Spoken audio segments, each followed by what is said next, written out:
I was talking to my dad. I couldn't tell you how long ago, and he was telling me, he's like, you need to talk to your brother. Your brother's really upset that you left. And I was like, why would he be upset that I left? Like to me, I was like, Right. this makes absolutely no sense. So then I ended up calling him and we figured it all out. And he's like, yeah, I just felt like you abandoned me. And I was like, that had had nothing to do with you guys. Right. It had nothing to do with family. That's not why I left. I left because I had an opportunity to get out. I had an opportunity to go, learn for myself and grow as a man on my own. And I took that opportunity. Knock him out the box, Rick. Knock him out, Rick. Knock him out the box. Today, I have the amazing opportunity to sit with my DP Smurf, videographer, producer of the podcast, Josh DP Smurf Price, and his probably slightly better looking, although both are extremely good looking brother, Austin Price, who's in the U.S. Air Force. Sure. And we'll get into that because I really don't know your story fully, and I like it that way because we can get into it. I want you to tell your story. That's like kind of, I think, the thing I really love the most about this.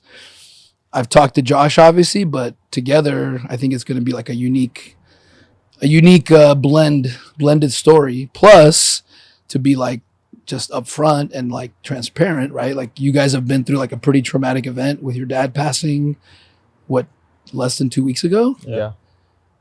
So like, and I've had, my mom passed suddenly, like I told you, at 54, which is around the same age, I think. Yeah. You were about 53, the same age, right? 52. 52. So I was just telling you guys before this, like, man, like it would have been interesting to have given my point of view at the time, especially since not everyone deals with it as well as you guys are, even though it's super hard. So I'm like excited for what this could be in terms of like maybe helping other people. Because unfortunately in this game, we all got to go at some time. You know what I mean? Yeah. So it's just a matter of time. But then how you deal with it is really the key because it's going to happen. Yeah. So like I've like really grown from each death I've experienced, but it's been definitely like a long journey for me. And when my mom passed, I was 25, same age as you guys. I didn't really understand life, devastated, man. And it helped me in a lot of ways because it made me look at my own life and appreciate things in a different way. So there's a lot of positive you get from it, which takes years and years to attain in order to get back what you lost. Yeah. Or to even be in the same ballpark. So that being said, and not to get overly emotional, like, tell me your story. Like, what's your story? Well, what do you want to know? First of all, I want to know what's your story. Like, whatever that means to you. Like, who are you first? And then I think we could get into whatever you guys are struggling through now that might be helpful to others. I think, to me, everybody goes through multiple stories in their life. So Absolutely. right now, the story I'm going through is the military and how I'm finding my way through what I want to do. Yeah. So right now, I've been in for about 4.5 years. Just recently started going back to college. I'm working on getting my associates for aircraft maintenance, and then transfer all my credits into a bachelor's for cybersecurity. I have a big end goal, but I'm striving towards it. I want to work for the NSA one day. So doing what? Cybersecurity work. Like, anything I can get my hands on. So specific type work or just anything within that space? Just anything within that space. Why do you love it? Just curious. So I've always been into computers and technology. Okay. So like I've built my computer. I built Josh's for him. Just anything. My sons, I think I've helped out, build remotely. Yeah. But like anything I could just tinker with or get my hands on is always good for me. Like I'm a maintainer, so I'm a mechanic on aircraft. So me tinkering and messing with my hands always just helps me get through whatever I need to, honestly. Dude, Josh is like looking at me like, I know what you're like. I love hearing that because, most of us aren't doing what we love. And the Air Force actually served you very well. Yeah. And it was probably a win-win. Like you probably gave them a lot, but they also it was the right thing for you versus, hey, don't just go because somebody pushed you into it. Like, you got to get your hands on some things, man, and you got to do what you love anyway, just within that organization, which helped pay for your schooling and all these other things. So how did you figure out that path? So Were when you my forced into it? Did you know that's what I want to do? What was the I don't truth believe behind I was forced into it. I know Josh has different views on it, but maybe he doesn't, that's not the path for him, I yeah, think. I And don't think it sometimes was. we project, as they say, onto others what we might be afraid of or thinking, Yeah. because you guys are so alike. Age, eye color, success with the ladies, Yeah, but I think when my dad married my stepmom and she moved in and we all were living together, I learned that she was Air Force. So she did her time and got out. So she told me all the benefits and she was talking to me about it. And my dad was like, I think it's a great road for you. I was never smart in school. I actually almost flunked out of 8th grade. So I was like, it's true. I mean, maybe down the road I'll go back. But I went to go see a recruiter, did the whole MEPS thing and got in. And then after basic training in tech school, they were like, you're going to South Korea. Always wanted to leave the country. Always. Just like see different stuff. So like hearing about her experiences actually helped me get on my path. And if you talk to me when I was in Korea, I hated it. Absolutely hated it. I mean, I was so far away from family and family is really big to me. So like talking to them was hard, but when you're out there with nobody, everybody's out there with nobody. So you tend to make your own family. So it ended up getting a lot better for me. Looking back on it, I loved it. I loved every minute of being there. I actually it took you a while to realize it, but you were learning from all those other people, forced to learn the language probably, because now you got to get out there and meet new friends that don't maybe speak English. And it just opened up your mind. Mm-hmm. You didn't realize that at first because you're like, fuck, what do I do? Yeah, but then, culture shock and everything. Right. That's important. Yeah. Especially at 19 years old. Right. Don't let the culture shock scare you from what the opportunity that it might be. Yeah. Is like a good lesson there. Yeah. But you're like a cybersecurity computer smurf that like almost failed out of like regular school. Yeah. So that's like a lesson for other, potential like flunkies out there that may not be such a flunky. They just may not be like learning the things that excite them. So were you flunking out because you think you weren't smart enough, or you just weren't into school? And I wasn't into school at all. Okay, I didn't apply myself. Yeah, it's not like you were like, I don't get 2 + 5. Yeah, it wasn't that. You No. just couldn't make yourself pay attention. It wasn't engaging. Whereas when you were in the military, was it more engaging for you? Like learning or? Oh yeah. So like, I mean, you go through all your fundamentals and book stuff, and that's terrible because it's just so cut and dry. And it's hard to pay attention and study. And you go through like 3. For me, it was like 3 lessons, like 3 big block lessons in 3 months. Yeah. So you gotta study every day, and I hate studying. So doing different stuff and forcing myself was hard. But once I got to Korea and I was actually able to put my hands on it and learn how this works by visually seeing it, I'm a visual learner. I need to see how it's done. Helped me out a bunch. So nice.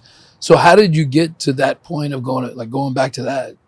What do you mean? Like you I guess got interested in it through your mom initially, and then did you always know you're going to do something in computers and you wanted to go international, and so you followed that, or was it more of like a fluke that it happened? So about my sophomore year, my dad helped me build a computer for myself. And then, I mean, like sophomore year, I was probably like 14, 15 years old. I started streaming.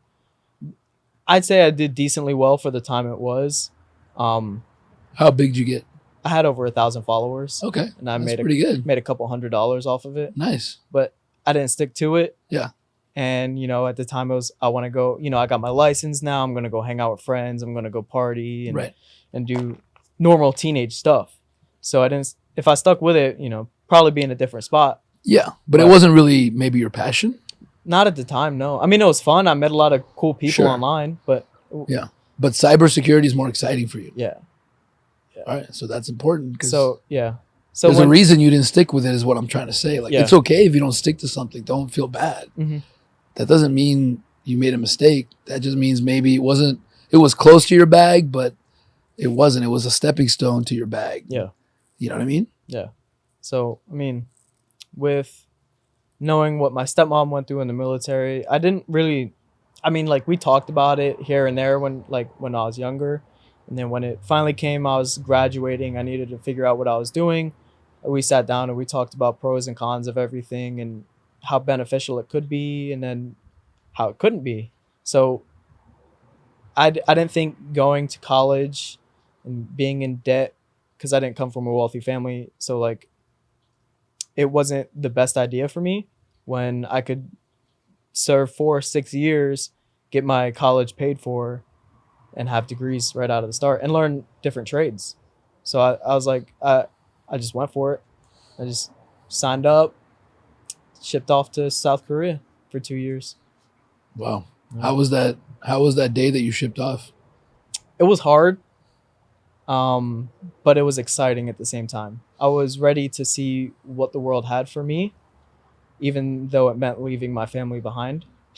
Yeah. Because when It Josh, seems surreal. Like it's like you see so many movies with military. Mhm. So I'm just picturing like even if it's your dream to actually be standing like on the other side in gear and all that, it's like wow, that must be a surreal experience. yeah, I mean, Were you scared that something bad would happen, or you weren't really thinking no, about that? I didn't think about it. I just thought like, this is a new start for me. Like, I'm not gonna be at home. I could have been at home doing drugs or drinking myself or partying too much and not getting anywhere with my life. Was that ever like an influence for you? Not an influence, but definitely a thought. Yeah. Because I've seen what people I went to high school with, that's what they were doing. Yeah. Not everybody, but select few. And I was like, that's not for me. Yeah. I don't want to just do all that for the rest of my life and Right. live with my parents. So actually a couple months after I turned 18, I shipped out. And it was one of the best decisions of my life. So how was your relationship growing up, you and Josh? Oh, we were close. Very. How far apart are you guys? I'm 2 24. He's 20. He's about to be 23. Yeah. So about Next 2 month. years, a year and a half. Yeah. So Who feels like the older brother? Who Definitely. seems like who acts like the older brother? Definitely. Definitely. You do. Right. Definitely. Yeah. Always was. Yeah. Some at times. Yeah. At times. I mean, it was like, so growing up, obviously I always had the upper hand on things. I'm bigger than he is. I'm a lot taller than he is. I got into skateboarding first. Then he wanted to do skateboarding. I wrestled first. So he wanted to wrestle. So it was always like I had, my little brother under my wing throughout everything. And it was really cool. But then, like I was saying, like my junior year, senior year, we kind of like drifted apart. He got his own friend group. We went to the same high schools, but he had his own friends. I had my own friends. You were 2 grades apart? One One. grade. 1 grade. Oh, So okay. I was a senior, he was a junior. Yeah, okay. And but yeah, so we like kind of drifted apart, but then we ended up finding out that we were kind of doing the same exact things with different friend groups. I obviously got along with his friends, he got along well with my friends, but it wasn't like you're in a group kind of Right. stuff like that. So Right. and once Well, you because get you don't junior- hang out with your brother. Right. Yeah, it's weird. Right. It's kind of like that's kind of odd. But we did wrestle. Yeah. And for a little bit of time we were actually coaching little kids how to wrestle, and that was something we did together. And when we got into wrestling, I think it was like my sophomore year, it was big on us. We were wrestling year round, like club soccer kind of deal, Right. but like for wrestling. And you guys were both on the wrestling team. Yeah.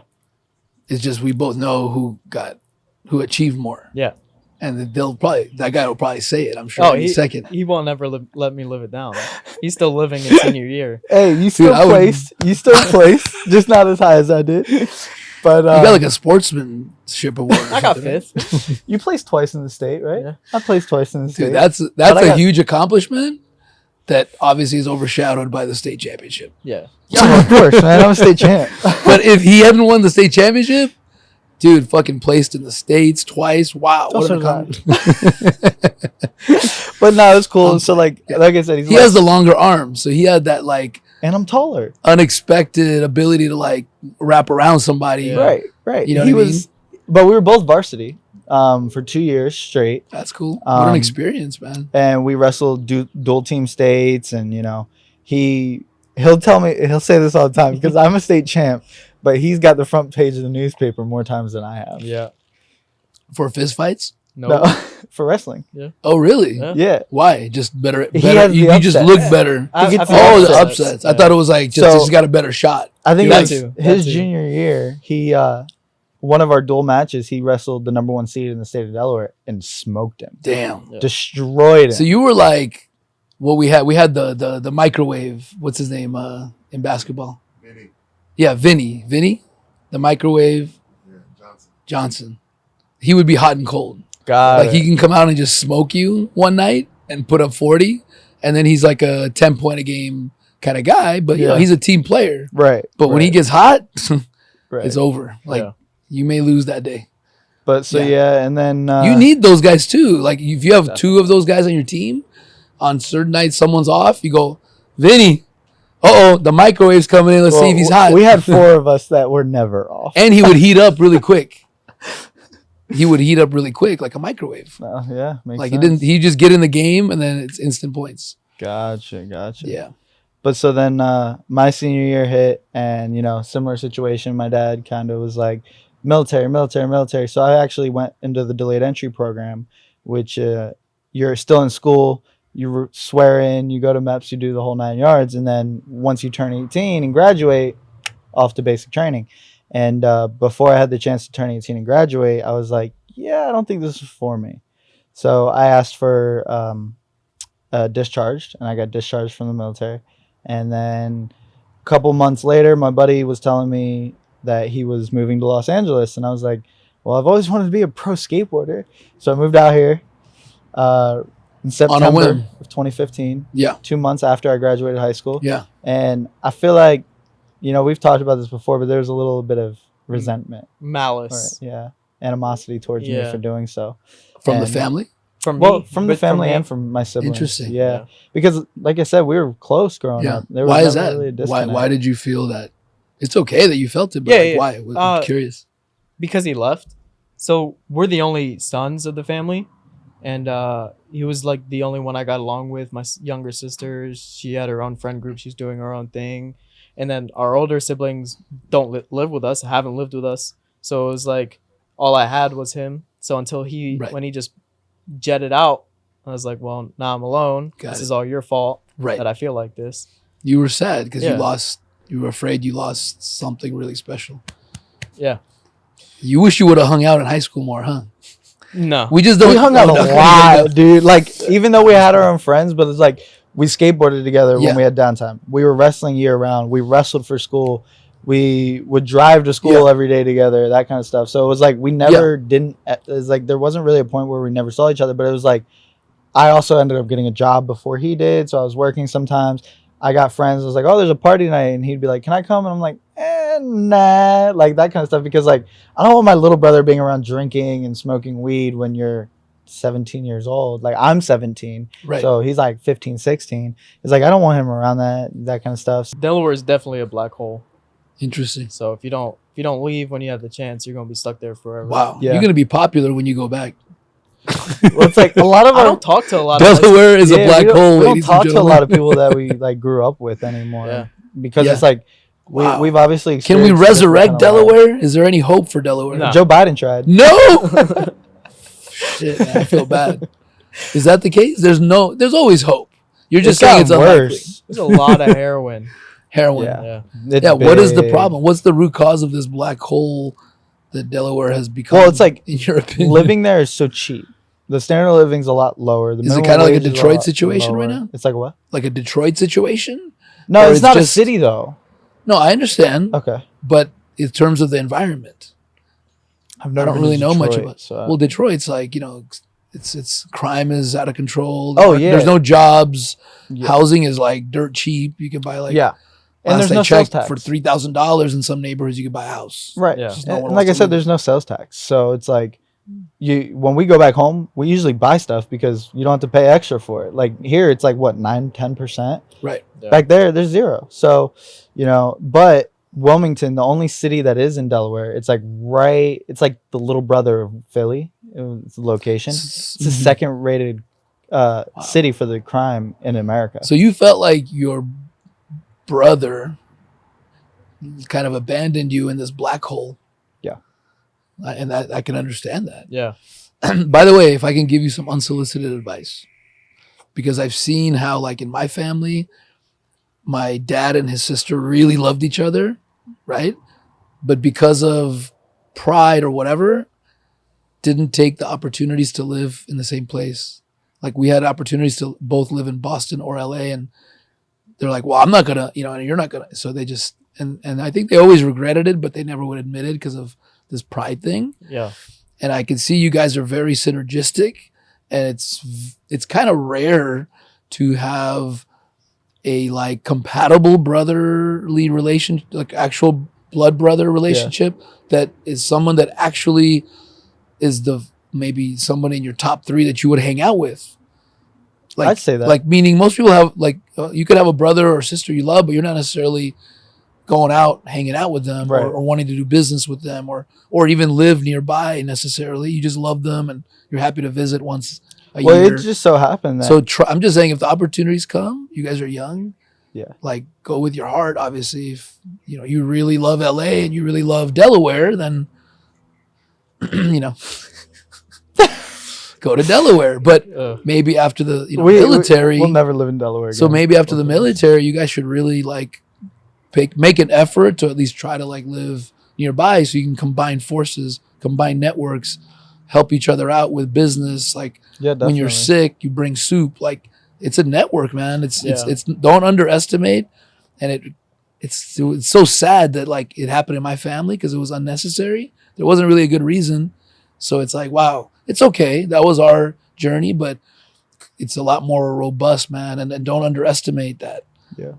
Yeah. But just- Josh kind of did you a favor now that it turns out, because now it's easier for you to go, there's life outside of Delaware.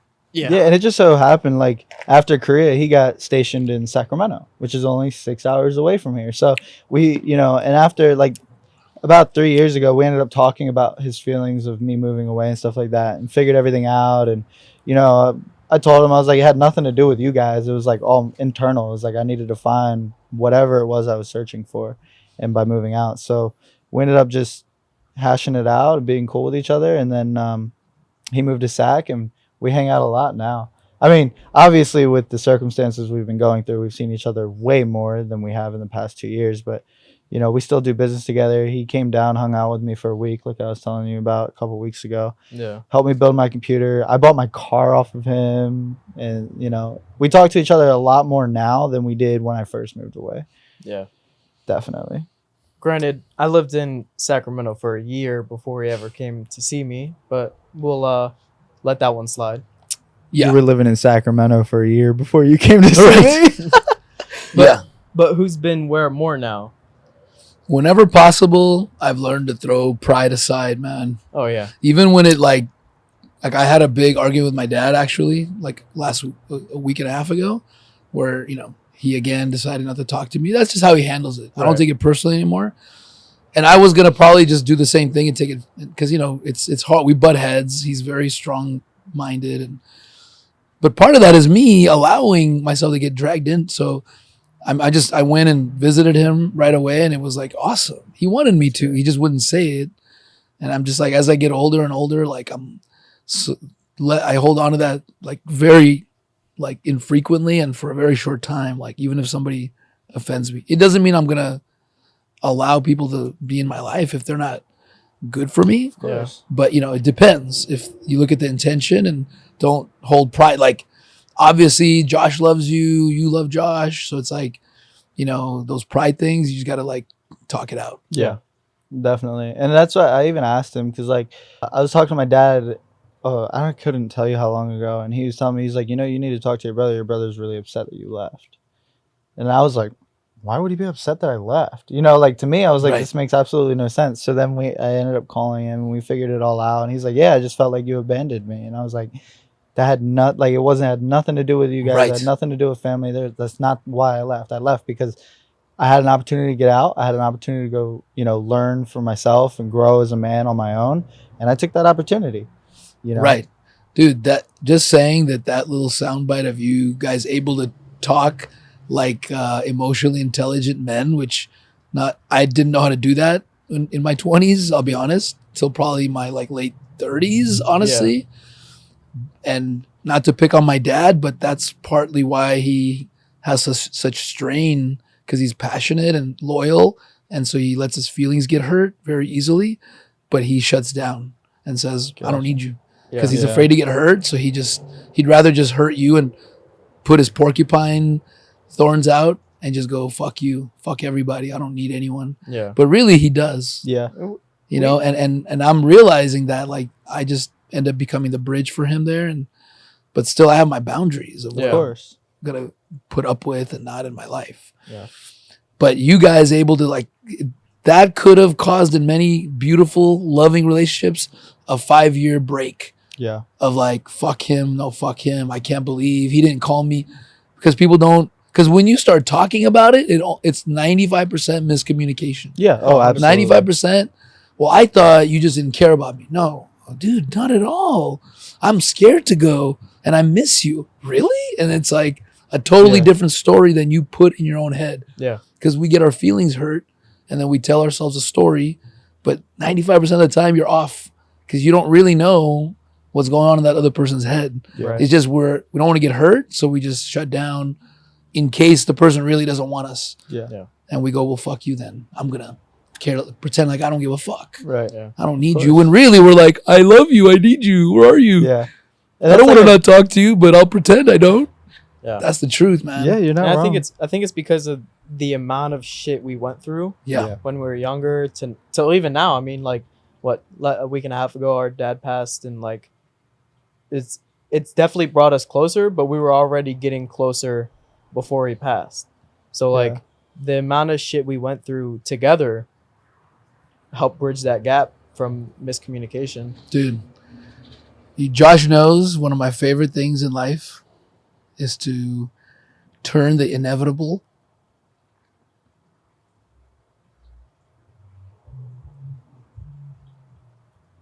I'm happy for you guys that you're turning the inevitable shit into fertilizer and like just take whatever you can from it. Yeah. Fine, motherfucker. You're going to give me this shit? Okay, I'm going to learn from it, become closer to my family, build your relationship, right? Yeah. Yeah. That came from your dad 100%. No, definitely. and the loss. Yeah. So like if you can start turning it into a positive this early, dude, that's inspirational because that's really all you can do. And you need to go through the grieving. I'm not saying just start partying right away Right. or anything, but like I do love cultures that celebrate a death. Yeah. Where they're genuinely like, this is a celebration. You know? And that's actually kind of what we yeah. did. That's Like- exactly what we did for So, service. you know, when I found out he passed when I was here for your son's birthday party, and, you know, you told me, you're like, you can go if you want. And when Steph came, she was like, let's go, let's go, let's go. And I was like, no, like, let's just hang out and celebrate. And then, so I ended up staying, 5 hours, 6 Yeah. hours, something like that. Dude. And then when, on the day of his funeral, you know, everyone got together, everyone was mourning and stuff like that. And then I said, hey, to all my cousins, because, you know, we had people driving in from Virginia and from DC and Boston, and everyone was getting together. And I was like, whoever wants to come, the house is open. I'll buy some brews. Let's hang out. Let's talk. Let's drink. And, you know, my dad was the baby of his siblings. He was 10 years younger than the next oldest one. So, And he's the first to go. yeah. Wow. So like all my cousins are 30 plus, have kids, you know what I'm saying? So we never got to really get to know them on an adult style level. So I was like, look, come hang out. And that's what we did. And we all hung out and talked. And like I was telling you, it's like meeting a new person for the first time, but already having such a deep connection with them because you're family. Beautiful, man. And And your dad gave you that gift Yeah. without maybe meaning to, but And it was take it, just man. a beautiful, beautiful, it was a celebration. You know, it was definitely tough. You know, we all were crying and mourning and stuff like that, but we definitely ended up celebrating afterwards when we got back. Yeah. I think what I've learned too is like to compartmentalize what each emotion means. Like you're mourning your own loss. Yeah. Because your life had something in it that's gone. Yeah.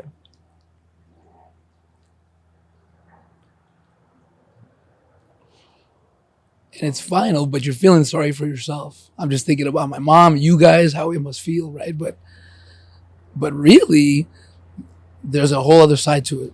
Yeah. Which is, first of all, it is what we do. This is Yeah. what happens, man. Like, that you have to accept the reality. You can't pretend it's not going to happen. So then you got to figure out what does it all mean? Or how do you decide what it means that works for you and accepts the reality?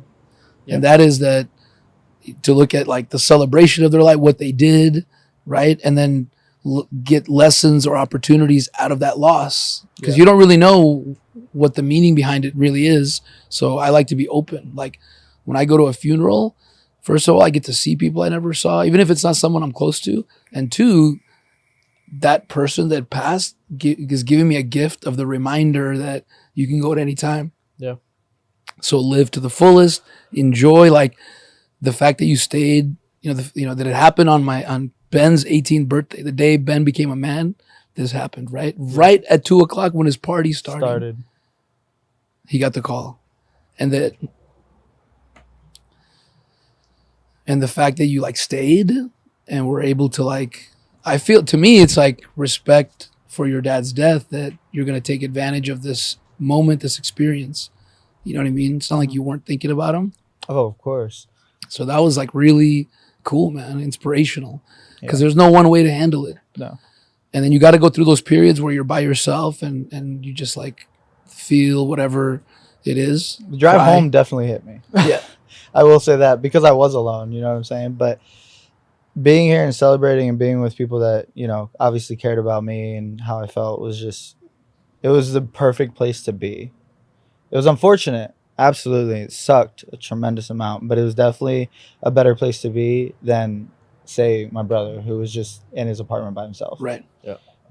And we all of my siblings kept calling him, and I was like, look, I'm at a party. I'll be okay right now. Just call us and make sure Right. he's all right. That's interesting, man, because I don't think people don't think like, oh, I should be at a party. But actually, you should. Yeah. Because there'll be plenty of time for mourning. So I appreciate that. Yeah. It means a lot. Thank you. Wasn't going to miss Not it. to be corny, but it's a special kind of experience Yeah. It was that I definitely fun. got to share with you. Unfortunately, Yeah. I enjoyed it. It was a wonderful party. Thank you for throwing it. And, I also told you I was going to document the whole thing. And yeah. part of me stayed because of that, and part of me stayed because, what not a better way to celebrate Right. his life. Like my dad, he was a stubborn man. Yeah, very Look at his stubborn. face. He was a very stubborn man. And if he found out like I missed an opportunity to celebrate an 18th birthday, to just go home and cry, he would have smacked me upside my head. He would have been like, "What are you doing, dude? Like, go out, be yourself." He's like, "You can cry tomorrow. You're gonna cry tomorrow, Right. But you'll be all right." And it could be your last day. Yeah. Don't take it for granted. You just got a Absolutely. reminder of that. Yeah. Right? Yeah, it was a huge shock to all of us. Obviously, like he was really young.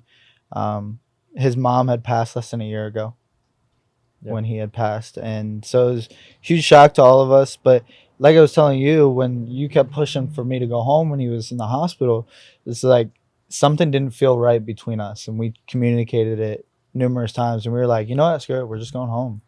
Yeah. And we went home, and I can honestly say, I don't know how you feel. I assume you're on the same page as me, but that was the necessary Oh, decision to absolutely. make. It was the best decision to make, to go home. Remember we had he that was on- talk? Yeah.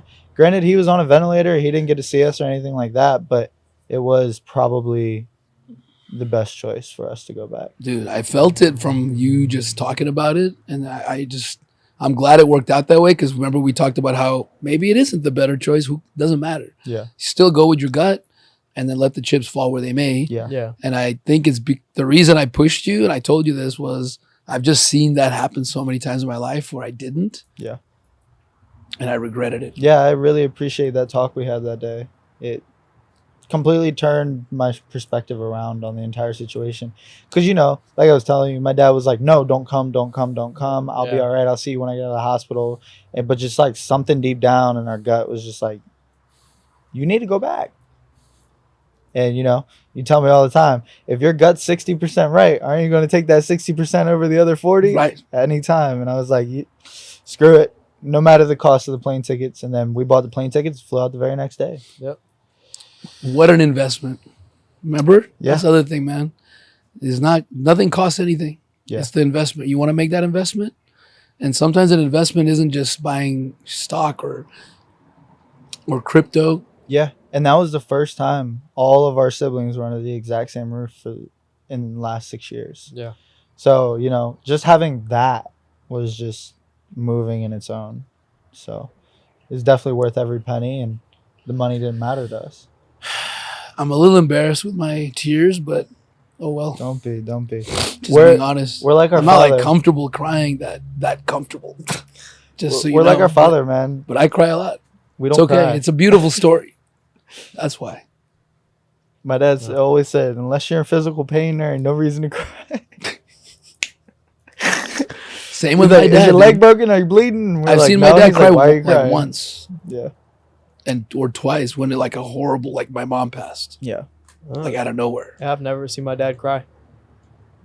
Seen him cry. Yeah, it's weird to see a grown man cry, Yeah. especially one that looks like they wouldn't cry. Yeah. And Well, so our dad was I'm a very- inspiring other men. It's okay, Our dad was a Yeah. very hostile actually- guy. yeah. So, like, seeing him but it get in comes from like people's insecurity, faces- man. Because then Yeah. you're afraid people are gonna think you're weak. But it's okay. Absolutely. Better Yeah. to communicate, man. Exactly. But yeah, I still have that tendency to, like, try to like swallow it. Right. You know what I mean? I don't think that's good. It's not. It's not. It's not good. It's but- actually. I'm very bad about talking about my feelings to anybody. yeah. But since he passed, I made it like a promise to myself. When I get back, I'm gonna go seek a therapist, so I Wow. can actually open up and start opening up to others. Damn, dude. That's such a huge thing to say Yeah. for a man, for a masculine man that's supposed to That be, you masculine, but- know what I mean? A masculine man, by the way, I'm to just me messing with is, you. no, and this is a good topic. It's not about being macho. A masculine man is just like, there's masculine women and there's masculine men and there's feminine women and feminine men. Yeah. And the masculine ones are the ones that like lead maybe a little bit more and have the craziest ideas or the vision, let's say. That's all it means. It doesn't mean you're macho. Right. And that's where people get it confused because there's nothing wrong with being emotional and being masculine. Like Kanye West is an extremely masculine man, dude. Probably not a good example, but We get it. you know what I mean? Like he's not, but he's very open and sensitive, but he's Yeah. like, I know what the fuck I want. Yeah. Get out of my way. Like, but it's probably not the best example, but No, you get what I you're mean? good. You could be sensitive and emotional and, Yep. Of course. and communicative about it. I think that's something I'd love to see changed because I think it affects relationships Mm-hmm. for no reason. Like I was married and divorced, definitely had a different mindset. Yeah. Not to get too much into it. I have before, that's why I don't want to waste our time with that. And I do want to say, like I've said before when, Big James was on the podcast, that like when my mom died, like I was so not crying, not emotional, never say I love you to anybody. I think I told my mom I love you a couple times because she forced me and I just, okay, I love you. Never with feeling until she died. Yeah. And then it was too late. I've always been sensitive, Yeah, but it's like I don't speak on my feelings Right. to anybody. I know. So Now I tell my kids I love you all the time. Yeah. But I think that honestly was a gift from my mom's early passing. Mhm. If she hadn't, I wouldn't have been shocked into checking that philosophy. Because on the night she passed is when it hit me. Like, because I went to see her laying there and they're like, do you want to see her? I was alone. It's all I could say. right.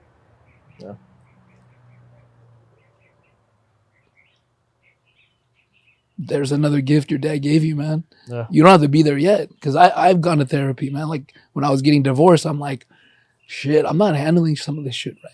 Yeah. I got to look at myself. Yeah. Because we've been fucked up. All of us. Oh yeah. There aren't that many people that I've met that don't have some fuck up. It's like 2%. Yeah. I've had these like perfect environments with emotionally intelligent parents and like, oh, you want to do karate, son? Yes. And the proper encouragement without the spanking and very hard to find. Oh, Yeah. yeah. There's books written, but even the people writing the books probably had a fucked up childhood Yeah. that realized, shit, that wasn't right. Hey, everyone, I think there's that was another a- way to do it. And I'm learning as I go with my kids. I've been evolving with my kids. And I want to let other people know you can. Like, Yeah. you may not be right about holding it in, man. I think that was a big thing. Like growing up, I don't know about you, Austin, but like my takeaway was like we got to see everything we didn't want in life very early on. Yeah. Like our parents were very hostile towards each other and very abusive to each other. They ended up getting a divorce when I was 10 years old. So he was right around 9. So it was like stuff that we vividly remember. and and we were spanked all the time as kids. Me too. If my dad couldn't take his belt off quick enough, it was the hand. Yep. It didn't Me too. matter. Yeah. And so My dad never got to the belt. He couldn't. he would wait for He us to would get out of the shower. erupt. Wow. He would wait for us to get out of the shower and then say, "Come straight to my room." We're like, "Hold on, we're changing." He's like, "Nah, you don't need to change." Because you're all wet and Yep. it's gonna sting. Yeah. Yep. Yeah. But and then we hit a certain age, and he was like, and it was always, you can get hit with the belt the amount of times that your age is. So if you're 10, you're getting 10 hits with the belt. If you're 11, you're getting 11. And then when we hit what was it, 13 or something like that, he was like, you have a choice. You can get the belt 13 times, or you can get grounded for a week. Yeah. Of course, we took the grounding every week. Yeah. But so it was it definitely showed us the things that we didn't want out of life, and helped us grow and become the men that we are. And being able to communicate ways my parents couldn't communicate. So what was one big thing that we now, as being young 20-year-olds, we're very communicative. Maybe you have issues talking about your feelings, but we don't have issues communicating what we want and the way to get things, and keeping away from arguments. Yeah. We can diffuse a situation with our words opposed to having to yell and scream. We don't raise our voices. No. Even in a relationship, I don't know, I'm not there to watch a relationship, but not raising your voice is a huge key. You know what I'm saying? Because Right. you say all the time, don't let the spotlight come on you. And if you start raising your voice, now you're just angry, hostile, and it's that's not a good look. Right. And it's just something we witnessed. And being physical to other people, I don't know about you, but I've been in one fight my entire life, fist fight with another person. And it's just because growing up, I didn't want to get physical with another being. I saw the toll that it took on my mom or my dad when they would get physical with each other. And it was yeah, no, definitely not. Yeah. But also, I want to make a note that we're all evolving and Yeah. none of us are perfect. And I got into probably over 100 fights growing up. I can't even count, and flipped completely my mindset when I started looking at myself and going, am I really successful in my relationships? Is Yeah. that the success I want? Or is there something I can do to get more out of it? Because Right. it's a selfish realization too. Don't think it's just to be a better person. Right. I didn't like the results I was getting. Yeah. Of course. I'm getting divorced. I'm losing half the custody of my kids. Maybe I should take a step back and not think I'm this macho guy that knows how to control the relationship or whatever, set boundaries the right way. You know what I mean? And we all even, these things. we even saw that similar change in our own dad. Yeah. From his first marriage to his second, with my stepmom, completely different guy. Less hostile. We've seen him get in people's faces, fist fight, Yeah. ready and stuff Same with like that. my dad. And Yeah. when he was with our stepmom, none of that. We didn't see any of that kind of stuff. Yeah. So it was a completely different switch and change. And it was wow, you can actually change how you handle things. Right. It's just crazy to witness that Super, firsthand. it's amazing. And Yeah, it even is. us in the 6 months we've known each other, Yeah. both of us have evolved. I've seen you take it to a whole other level because Thank you're you. young, man. Yeah. It took me 47 years to get here. So, imagine where you're going to be Yeah. in terms of handling and flowing with life a little bit, and not because it does work better. I can compare because I see the data from before and the data now, and I'm ooh, Right. the garage is much more organized or whatever the hell you want to use. Oh as yeah, an I saw that, analogy. by the way. Looks Dude, great. Not to jump Not to, topics, digress, but it's just a reflection of my life because I've never wanted, that's the biggest thing, to organize my garage. I spent 15 hours straight on Saturday, and I'm just saying, as hope to all the procrastinators out there, I've done kind of a reorg, but half-ass dragging my ass, Yeah. and then making excuses 5 hours in, I'll just do that later. Let's put the boxes back. The neighbor's you're never going to finish today. It's a lot of work, man. Maybe you should cover it. I'm now that you said that, there's no way I'm not going to finish. Right. But I now, can- now yeah. that it's done, how do you feel? Oh my God.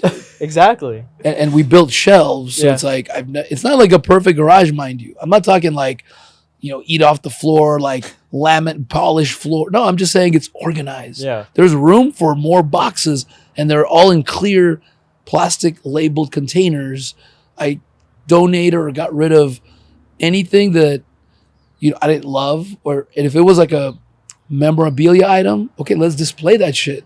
If it's in a box, what for? We keep taking it from one place to another.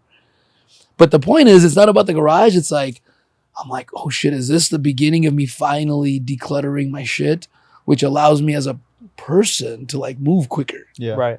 Like, it's a metaphor sort of, but it actually directly helps because I'm not looking for the goddamn pliers for So 45 systematic minutes. changes. Systematic changes. And it's kind of like taking a shower and dressing up nice and combing your hair. Like, you could say, well, what's the difference? You're the same person. You just feel fucking better. Yeah. You know what I'm saying? Like, you walk a little bit better. Oh, that's a clean garage. You see it every time. You go, oh, wow. And then you go, oh, that thing I haven't seen. Let me take my kids snowboarding. When it's all cluttered, you don't even know what the hell you have. Yep. Right. And then you keep buying more shit because you forgot you had that piece of shit thing. Huge that you never metaphor need. going on right now. I love it. What's that? Huge metaphor going on right now. I Yeah, absolutely dude. love it. I'm just Absolutely. trying to always improve. I'm Yeah. like I think I have like a disorder, but I'm just harnessing it. It's like we all have this like, if you could find your compulsion, I didn't know what mine was. I think it's problem solving. I'm not kidding. And it's actually, I can plug it into business, which I'm doing now, or I can plug it into like relationships, parenting.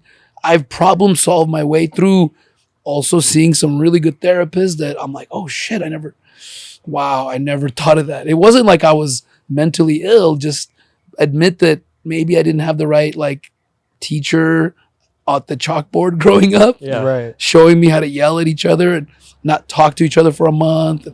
And I thought, well, that's how you do it. You gotta let them know who's boss. Like, don't talk to me. I thought that was, I'm embarrassed to say, but I literally thought that was like how to manage a relationship as like whatever, the masculine macho head of the family that I thought I was supposed to Right. be because I wanted to play the role I'm supposed to play. Yeah. Versus really going, who am I? I'm a nice guy. I'm not really like that. Yeah. I love knowing what my wife is thinking, and it's not really who you are. You do that because it's a defense mechanism. Yeah. Anytime you get sad or you get insecure, you just go, blah, blah, blah, blah, blah, you know? Instead of dealing with the shit making you sad and going, hey, I'm a little, that hurt my feelings, which is not something a man usually says, but literally that's kind of what I do. I'll go, hey, like, like when you talk to me like that, like, it doesn't make me feel good. Let's talk about that. Yeah. Really? I didn't know it bothered you. It kind of does. Yeah. I Really? love And then using it's just a conversation. It's not a bitching session. right. It's like, hey, like, if I know my wife is feeling something I keep doing, I just want to know. I may not want to change it, but give me the opportunity. I may not know. And then she's going to eventually not talk to me as much and not share with me. And I'm like, what's going on? Yeah. Which inevitably happens. You grow apart if you're not really in tune with each other. Yeah.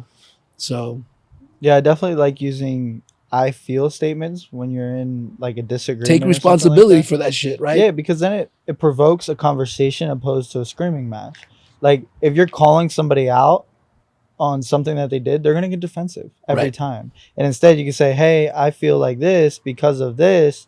And then it's like, oh, well, I didn't know you actually felt like that. Well, let's talk about it kind Right. of deal, opposed to just being like, well, you did this and you did that. Like Right. it doesn't help anything. It And just then you're makes it not even worse. arguing about whatever the thing was that made you sad or made her If sad. something happened months You ago. never talk about Yeah. that. Nope. You In my, always, like we never really, it was always like, I'm sorry I yelled at you.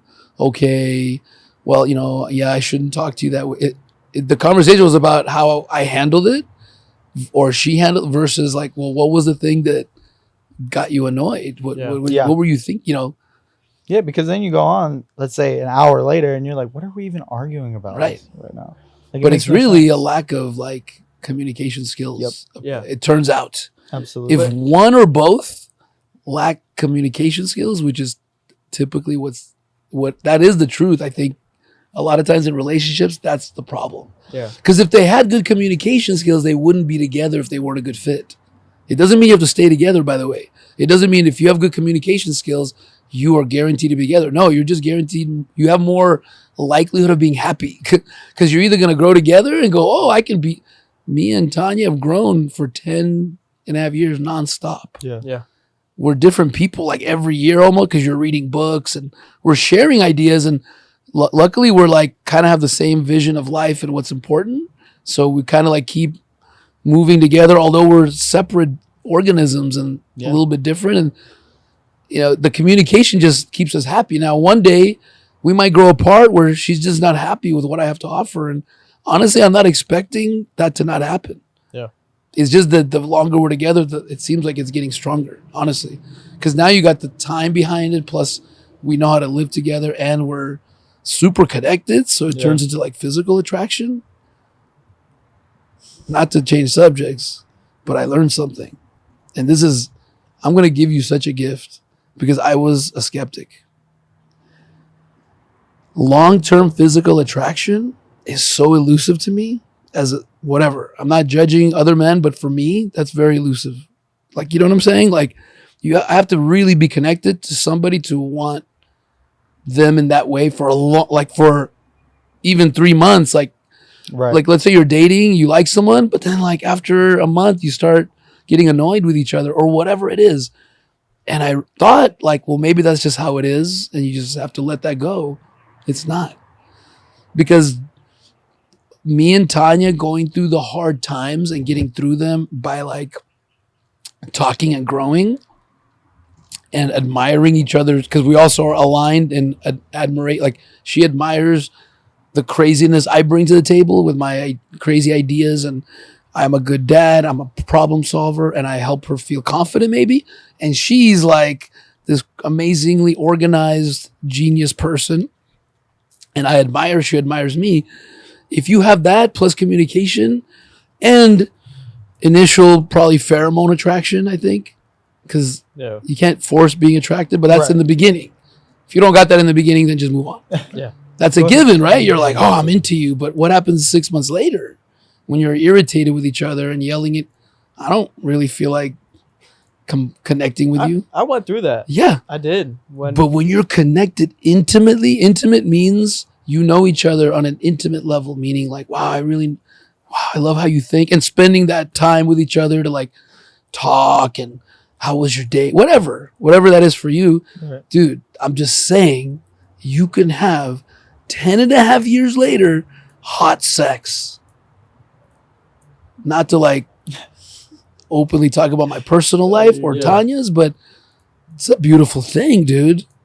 It is. And I'm not showing off. I'm just saying that it wasn't that way for me ever. Not because they weren't super attractive physically people and had their own awesome things going on. We just weren't intimately connected in that way, and so it wears off. Like, why would they want you? Like, okay, been there, done that, dude, and you're annoying the hell out of me, and it's like, oh, I hate when you do that. Oh, I hate when you do that. You're so annoying. Like, you're not appreciating each other. You ain't gonna want to have sex. Yeah. But how do you appreciate each other for 10 fucking years?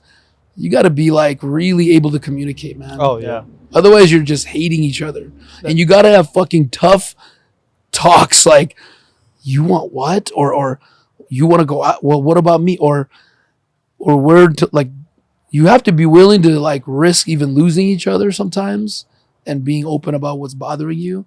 And if you get through that, it makes it stronger, man. That's what I learned. I was scared sometimes where we'd have these tough conversations and I'm like, well, this could be the end of it too, but I'd rather be open and not lead somebody down, you know, a path that doesn't work for them. But then you come out and go, oh, wow, it actually, you get more intimate because you go, wow, we got through that together. Yeah. You got my back. I got your back. Shit. I didn't calculate that. Like, I didn't realize that was it's like roots of a tree, man. Like, yeah, it is. If it's a strong tree, like that shit gets, like, that's what it feels like. But if it's not a strong tree, then, you know, just waiting for a really bad storm to blow your ass over. Yeah. Literally. Yeah. You know what I'm saying? Absolutely. I mean, I went through it with my ex. We're really good friends now. Beautiful. I love to hear that. So we did long distance for about 1.5 years because she actually lived back in Delaware. We moved her out to live with each other, and like just weren't clicking. Like I said, I can't talk about my feelings. I didn't know the right way to formulate it, and we weren't having that communication. And then we were bickering, we were getting irritated with each other, and it's always like you're doing this and you're not doing this, and never taking the blame on yourself. And I mean, we split, but we're still good friends now. You know, we owned up to everything that we did, and she left me a nice note, about a page note, while I was gone. And very beautiful. Like I could say we're good friends now. So Maybe opportunity for rekindling down the road. who knows? I don't like planning. You don't plan. It's going to happen organically if it's going to happen. But Yeah. I just got the reason I threw it out there as a half a joke is that a lot of relationships, I've seen relationships not work out, not because they actually didn't have a connection. Yeah. It was because of just they were taught some like belief system that said, no, you can't do that, or you can't do that, or it's got to be this way. And so they fight for that, right? And they act a certain way because they just think that's how it is. Yeah. And later, if you actually like educate yourself and like I've done and switched my view, you never know if those relationships could actually work because now you're a different person. Mm-hmm. Now you might actually communicate well enough where it could work. Yeah. You never know. Mm-hmm. Absolutely. Is that a possibility? Are you announcing today that you're on the prowl? Is that Absolutely not. She's just she's a good friend. She's actually watching my cat while I'm gone. So Ooh, interesting. Yeah, we're cat dads. all right. All right. I'm not trying to stir the pot here, but No, you're good. you know, I'm a little suspicious and in a good way. Yeah. I want the best for you. Appreciate I only want you guys to rekindle if it's gonna, elevate your game. Yeah. I have Josh says no. a lot of big plans. Yeah, don't So- do it. You know what? By the way, can I just also give you some unsolicited advice that I give my kids? Everyone's different, no judgment, but I just feel like, especially for men, because we are a little more immature, and for the ones that are like big idea minded, give yourself as much time as you can before you settle down and have kids. Yeah. You can develop great relationships, friendships, more than friendships, as many as you want. And you should. We're not robots. But and just be honest about what you want in your life so you're not setting people up. But I'm just saying, I got married at 28, way too young, dude. And I set up a person I loved to something she never would have wanted for herself. Either did I, like a divorce, but Yeah. we didn't know. But I just think 40 is such a magical age for a man. Now some men get there at 30, some men never get there. Yeah. Some men you should never marry. Ladies. Right. You need to be the fit. If you're an emotionally intelligent woman, you shouldn't marry a non-emotionally intelligent. Yeah. If you want to be happy, if your goal is to be, unless you think that person is open to learning. Yeah. You're not going to be truly happy, man. I see that. So, but I'm just saying you have plenty of time, don't settle down until you're really ready. Yeah. Do your thing, I would say that for women too. I just think women that want to have children, that is obviously a factor for them. And sometimes, but they're also mature much faster. Yeah. And a woman at 30 is like a man at 40 in terms of maturity, in my opinion. I definitely But- see it. Yeah. On average. But I also don't think you need to have kids at all because we're not suffering from a population crisis. So that's the other thing. Yeah, Don't feel absolutely. pressure. Play your game, dude. You can do Yeah. whatever you want. Again, consensuality. It's all that matters. Nobody can tell you go have kids, go get married. Why? There's no rules. Yeah. You make your own rules, man, of in course. terms of your life. Okay, so just going back to your dad Yeah. passing, how did you guys I guess what was your relationship with your dad as brothers? I'll let you answer that one first. You're the older brother. So growing up, it was great. He was always a part of everything that we did. We played Little League baseball for a little bit. He ended up coaching the team at one point. He was at every single wrestling match and tournament when we were growing up. So he was very supportive of everything that we did. Went to him for a lot of things and advice on a lot of things. And, he showed us the ropes with life, essentially. And watching him lose the job that he had, he owned a restaurant at one point. That shut down. Then he was working for electronic stores and doing well. And then he lost that. And he said, I'm going to go back to school. So he went back to school when he was like 40 something, right? Yeah. Yeah, 40 something. And got his license to be a massage therapist. Created his own company, started from scratch, built it up to this amazing thing that he had now. And, but I guess my senior year of high school, we definitely butted heads a lot. We didn't see eye to eye on a lot of things. Part of me felt like we were both threatened by each other. Not like, oh, I'm going to kill you type threatened, but it was like, wow, like you're actually a better man than I thought you would be kind of deal. Like, I don't know if that makes any sense, but like, it's hard to put it into words. Well, if I could say, I think both of our dads were and are alpha males. Yeah. And I think as much as they want the best for us, because my dad's that way, Yeah. I think deep down it's hard for him to see his son step ahead of him. Yeah. And be kind of try to be like the man of the family. Right. And it's I think it's subconscious where they try to like chop you down. Like, oh, you think you're gonna just right. And I think it's a subconscious insecurity and that you're not gonna need them anymore as the leader of the pack. And they want your success, but it's so fucking confusing for them and they don't know how to communicate at all about feelings, dude. Yeah. Yeah. So like my junior year, he really advocated for the military, and I was like, okay, like that sounds great. I didn't know what I wanted to do out of high school.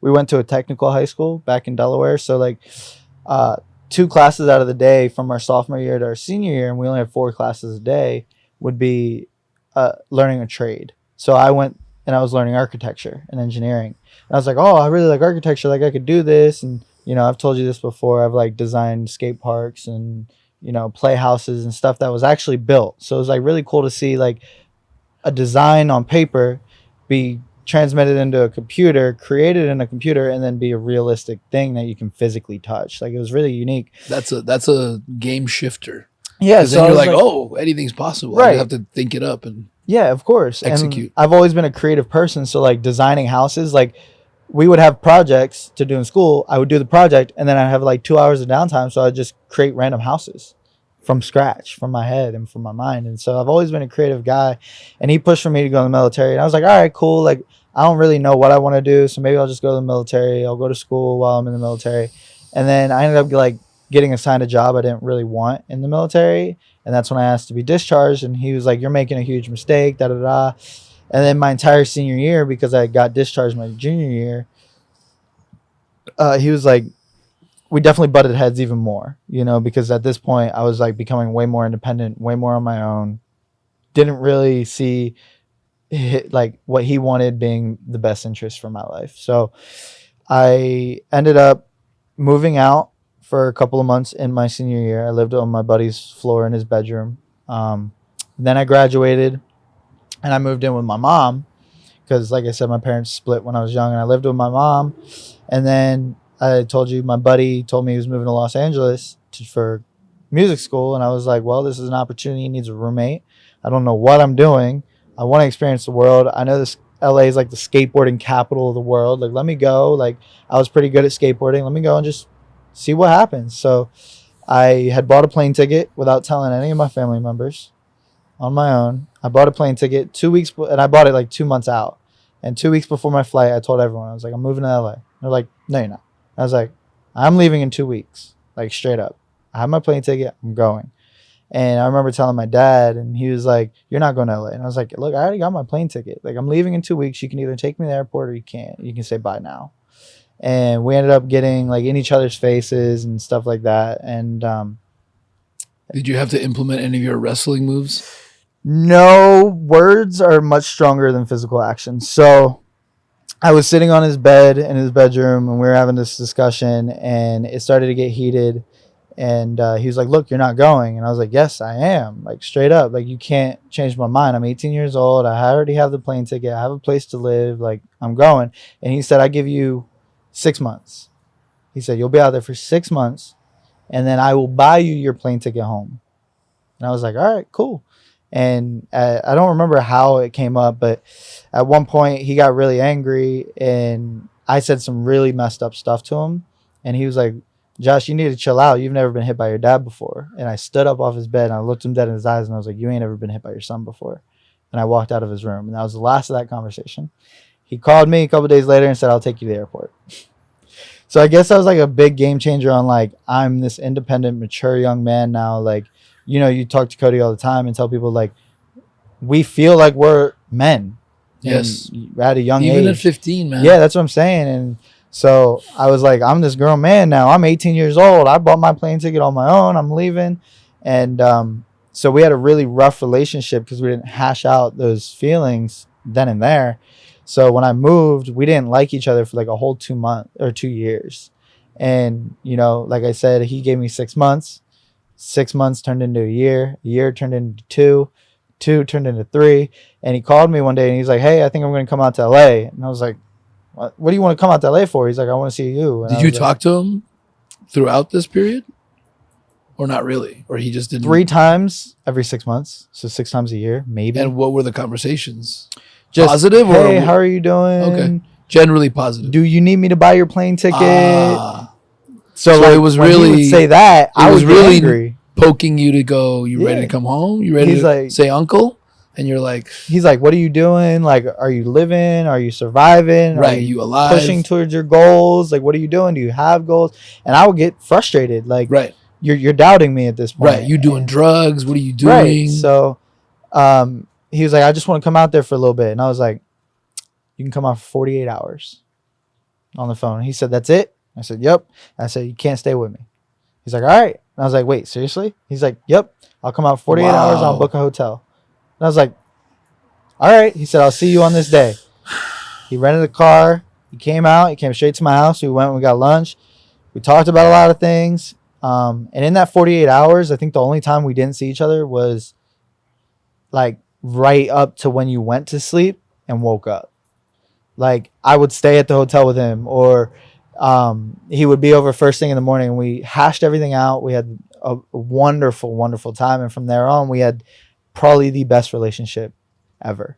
And that was like 2 years ago.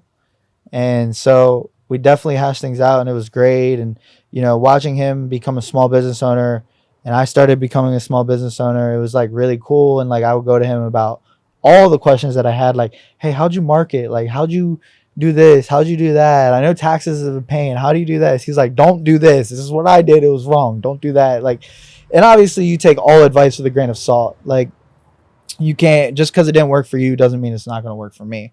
So we definitely like learned a lot and, you know, developed this amazing bond, and it was amazing, to say the least. And it's definitely hard, you know, with him not being here now. But I know I'm destined for great things, because from a young age, he showed us that no matter what is thrown at your way, you'll figure it out. And that's why people ask me all the time, they're like, oh my God, what are you going to do now? What are you going to do now? Like, if I was homeless for 2 months when I lived out here, and he, you know, it was like, I don't know, but I'll figure it out. There's one thing I'm good at, it's figuring it the hell out. And that's always what he did. Like, and I guess we subconsciously learned a lot from him. And now, like, taking the time to look back and reflect, you definitely realize where it came from. You know, it's just a beautiful thing. And obviously, he made you, he without realizing it, made you strong enough to stand up to him. Yeah. Because I got to tell you real quick, I love that story. And to be honest, I couldn't do that. My dad overpowered me. He was extremely intimidating. And I didn't want to disappoint him. Right. Well, that was a and big I couldn't thing stand too. up and do what I wanted. He wouldn't let me go to the school I wanted to do wrestling and football. Right. Like, look at my body. And I played basketball, which I loved, but Right. because we didn't have I went to this like college prep high school, he wouldn't let me leave.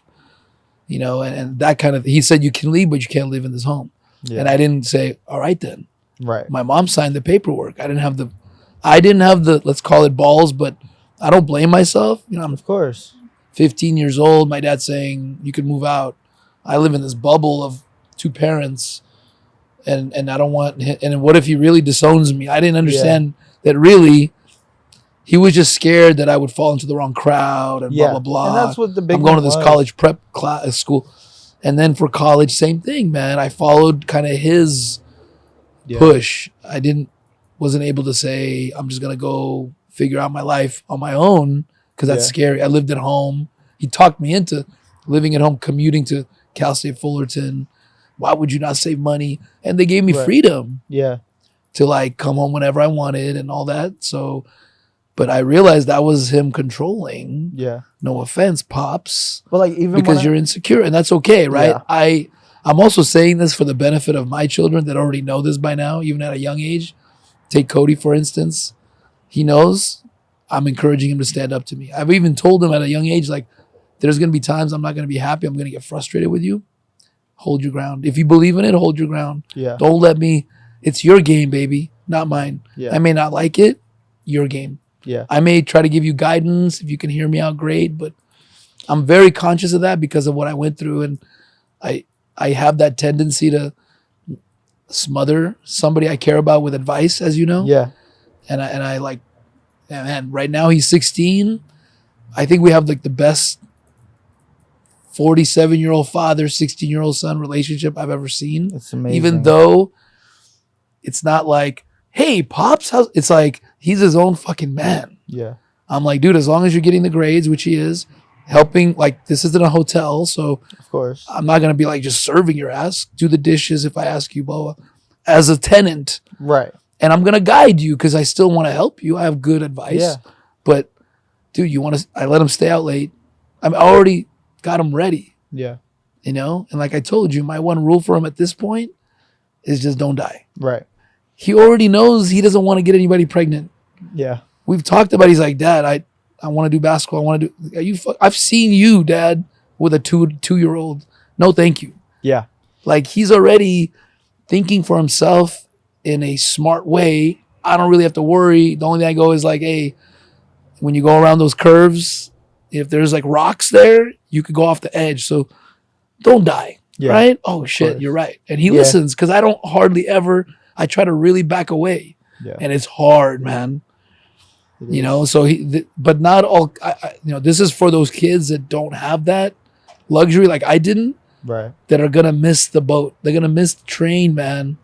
Because I refound myself after 40, which was a very tough uphill battle, but still well worth it if that's what you want for your life. Right. But much just smarter. Like if you're playing a video game, I'm like, I'm coaching you on whatever, what fucking video games do you guys play with my kids? Call of Duty. Call of Duty. I'm Yeah. just like, hey, you want to spend 10 years in this area of the game and do it this way, that's fine. You'll learn a lot.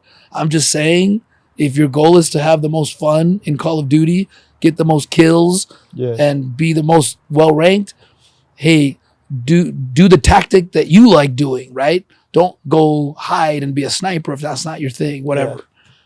You know what I mean? That's all it is. And I think one of the most beautiful memories I'll have of my dad is when you convinced me to quit my job and go be a full-time photographer and videographer. I was at work and I was on my 10-minute break and I called my dad. And I said, hey, I'm thinking about quitting my job. And he said, okay. And I was like, what do you mean, okay? You're supposed to tell me what I'm supposed to do. And he was like, no, I'm not going to tell you what to do. And I was like, why? I was like, you always like have good advice. You always tell me things. He's like, you remember what I told you when you first moved out to LA? And I was like, you told me a lot of things, but what? And he's like, I told you have 6 months and you proved me wrong. He said, if you want to quit your job and be a full-time creator, do it. If that's what you feel like you want to do it. He said, you'll figure it out and you'll prove everybody wrong. And I said, you're absolutely right. You figure it out. Right. Yeah. And I ain't ever getting a job again. I love that. That was back in November and we are in May now. Clip that. We're going to use that against you if you ever have doubts. Yeah. You got to I just had- figure it out, man. There's opportunity I out had there. 2 months worth of like saved up money in my bank account to be like, all right, I can survive for 2 months. If I need to, I'll go back and get a job. And I don't foresee that happening. I figured it out. Right. And you invested in yourself by adding more time. Remember, we calculated like we calculated you're spending everything. 20 fucking hours or more Travel, driving. Yeah. And we calculated that you weren't necessarily getting anything positive out of it because you're stalking. So it's not like you're meeting new people. Right. Because we're like, hey, maybe you're just meeting clients for now. And you realize you were making more per hour doing your sessions. Yeah. And they're like, remember it was like, once you did the math, it was a no. You needed to get like one extra client a week. One client so you're like, shit, I'm like, if you spend half of that time, 10 hours on Facebook and Instagram, are you going to get a client? Yeah. And you're like, oh yeah. So it's like, and that's what happened. Yeah. And you hit a lull, but you just figure it out, man. It's not going to go like you plan anyway, but it's just one of those moments, That's beautiful, man. That was a beautiful story. Yeah. Made me cry again, you fucker. Because I called him to get I'm gonna advice. be known as like that crybaby guy. Yeah, the one that cries at every fucking story. But it is kind of like I knew this would be special because it's like overshadowed by like your dad passing. Yeah, and it's like I can't help but think of my own connection to the story with my mom, and then me as a dad. It's just one of those moments like I'll never forget. I cried on the phone to him. I was like. Just something overwhelmed me. I was just like, oh my goodness, like I called you for advice and you're not going to give me any? Like, what? Like, you always have advice. And he was like, nope. He was like, you do what you want to do. He's like, I know you'll make it work. It's like, you've been out there for 6 years, Josh. He said, you'll figure it out. I was like we shouldn't need that, but if you can, when it happens, it's a beautiful thing, man. Yeah, it was just. You don't need your dad to have said that. I'm really glad it happened, that he was open enough to like admit, and some dads just go they just hold on to it because they can't admit they're wrong. I got one of those dads. Big pivotal moment. Big pivotal moment. And huge, the man. next day I know how huge it is coming from a family with a fucking dominating dad. My dad's 74, retired, sitting in his fucking apartment smoking and watching TV and probably watching this podcast because he watches all the podcasts. I know, he was telling me that last time I talked to him. Right? But like he's still dominant as fuck. Yeah. Like I'm now like, look, dude, come on. Yeah. But I also learned like, okay, I gotta accept him too if I want a relationship. And I do for now. Yeah. But I'm not afraid, you can't be too reliant on anybody, even your own parents, because sometimes they aren't in your best interest. Luckily we didn't have that situation. Yeah. But like, dude, that's a beautiful thing, man. That he realized that before he passed. I know he's gonna be, and if they are watching this movie, because maybe they're just kind of in the background watching, we just don't know, because then it would spoil it for us if we knew they were watching. Well, do you remember what you told me when I texted you and told you I had to go back home for the funeral? You said, I hope your dad's getting his popcorn ready. And you don't know, but my dad is was obsessed with popcorn. So he's got like a popcorn machine, like a caddy in his basement. Yeah. He's probably, I mean, look, I'm not preaching heaven and hell. I'm not religious, as you know, but I am like a realist that says, fuck, the reality is we don't fucking know. Therefore, this could be a simulation or like you do die and go to another dimension and they might be there waiting, or it's not impossible that they're watching us and that he's got a big ass fucking freshly never ending popping machine going. And he's like, look, and he's like, fuck, do it already, Josh. Oh, he's hesitating. God damn it.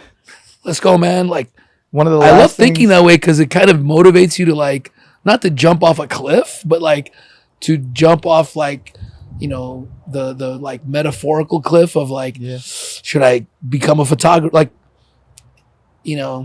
if you can get your mind wrapped around that possibility, that's very motivating. Like, yeah, definitely. If they are, they're probably like not going, no, don't do it. They're probably like, oh, it's okay if nothing that bad's going to happen. Right. So just go for it. And that's like one of the last things I said to him. I said it in my head to myself, but it was like more directed towards him.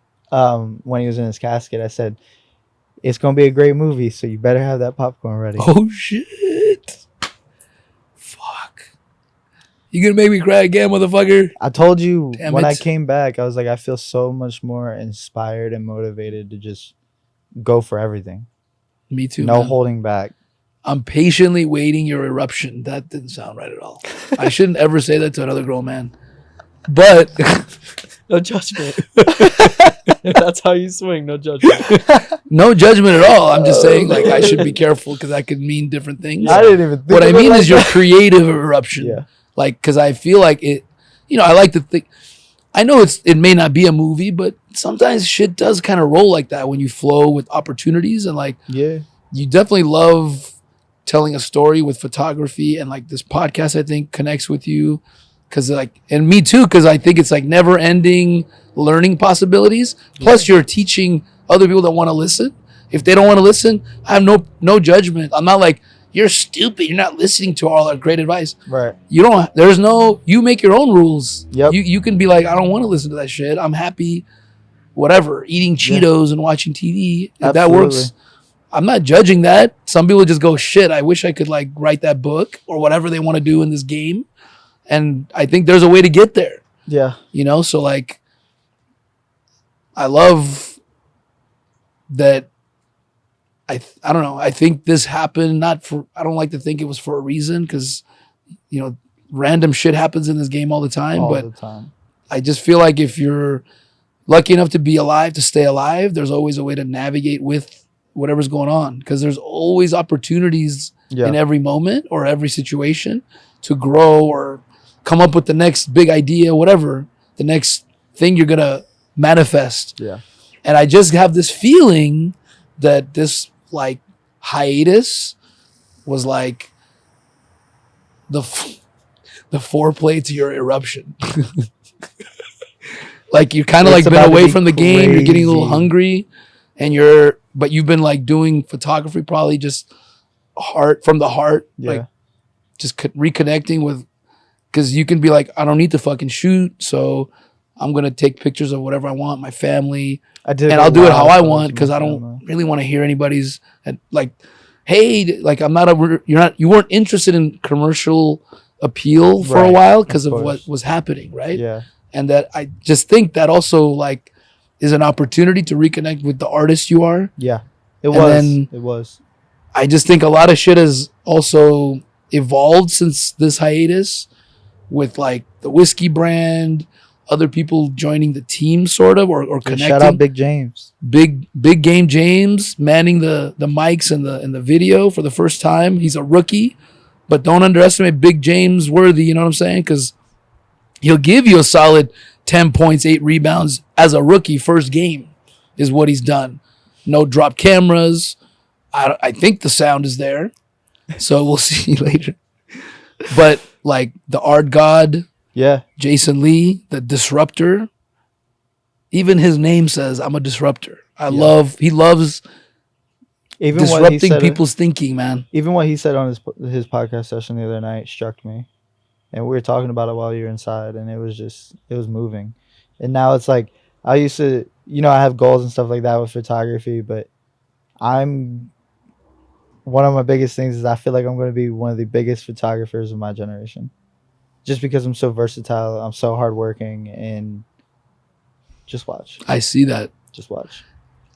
I'll tell you this with great conviction that there's no fucking reason that's not true.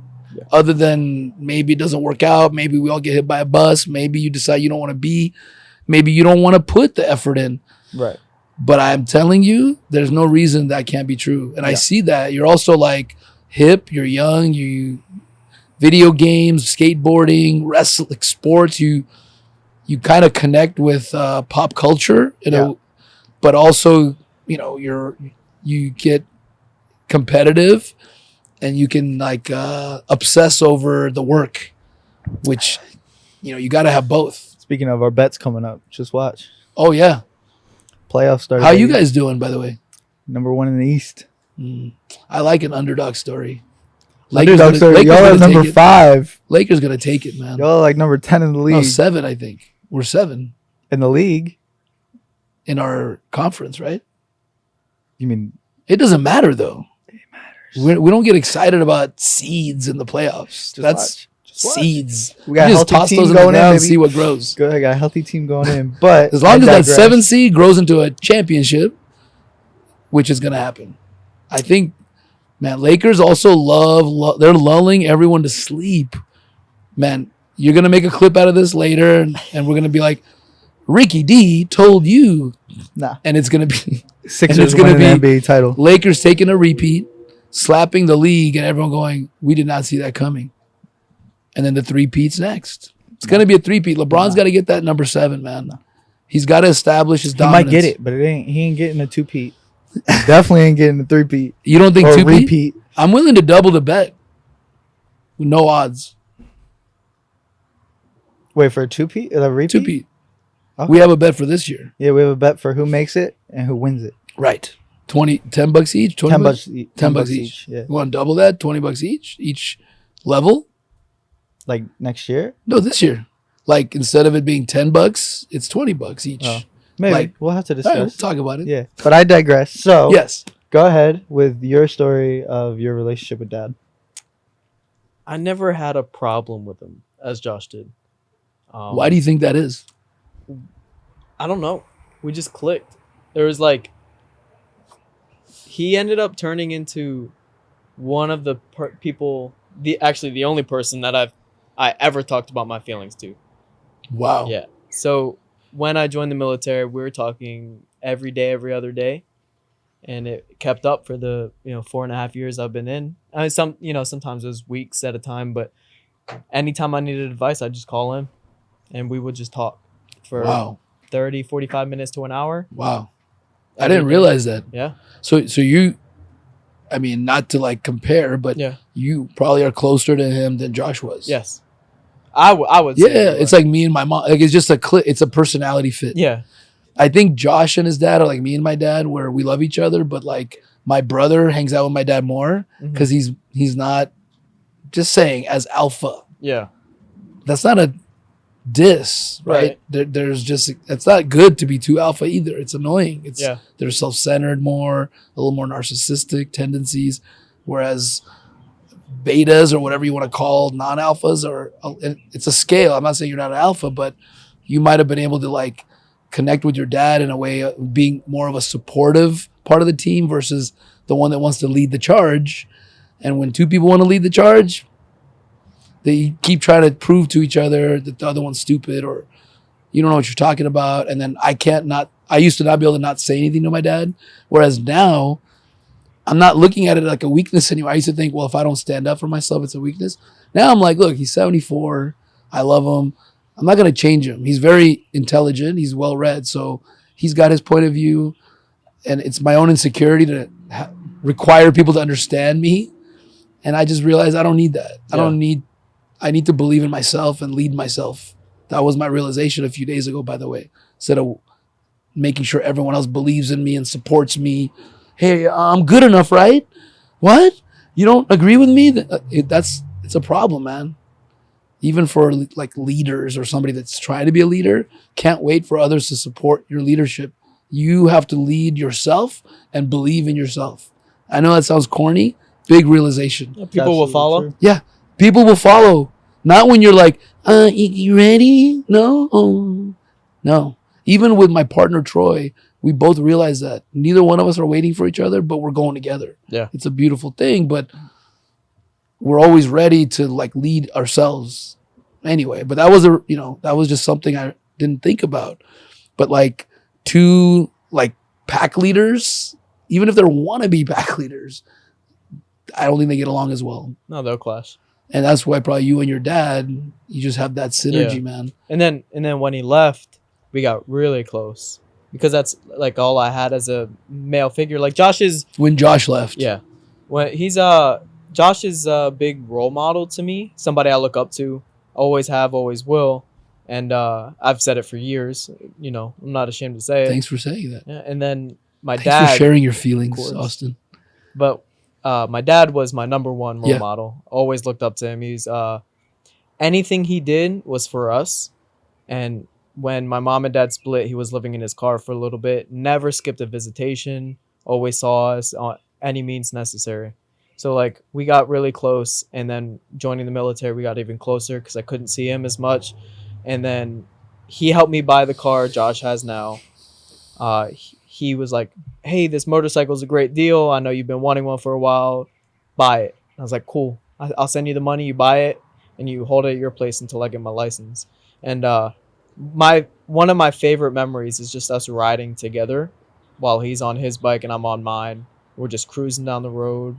But I just went to him for everything. Girl advice, work advice, and like anytime I would do something, get an award at work or rank up faster than everybody else, like he would always post it and he's like, I'm so proud of you, like you're doing great, like I can't believe how well you're doing. And then with his passing, it's made me realize like I can still make him proud, and I'm still going to make him proud. It's not going to stop me from doing what I'm doing now. So, which actually came to the realization, like when he was still alive, I was thinking maybe I'm gonna get out of the military. I'm not sure what I'm doing with my life, and now it's like I'm probably going to stay in and re-enlist, get my degrees, and go from there, and see what the world has for me. Right. Because he saw a vision, and I'm completing it better to his liking. So I'm clearly doing something well. And there are times, I mean, everybody's gonna hate their job at some point, like work or just get overwhelmed.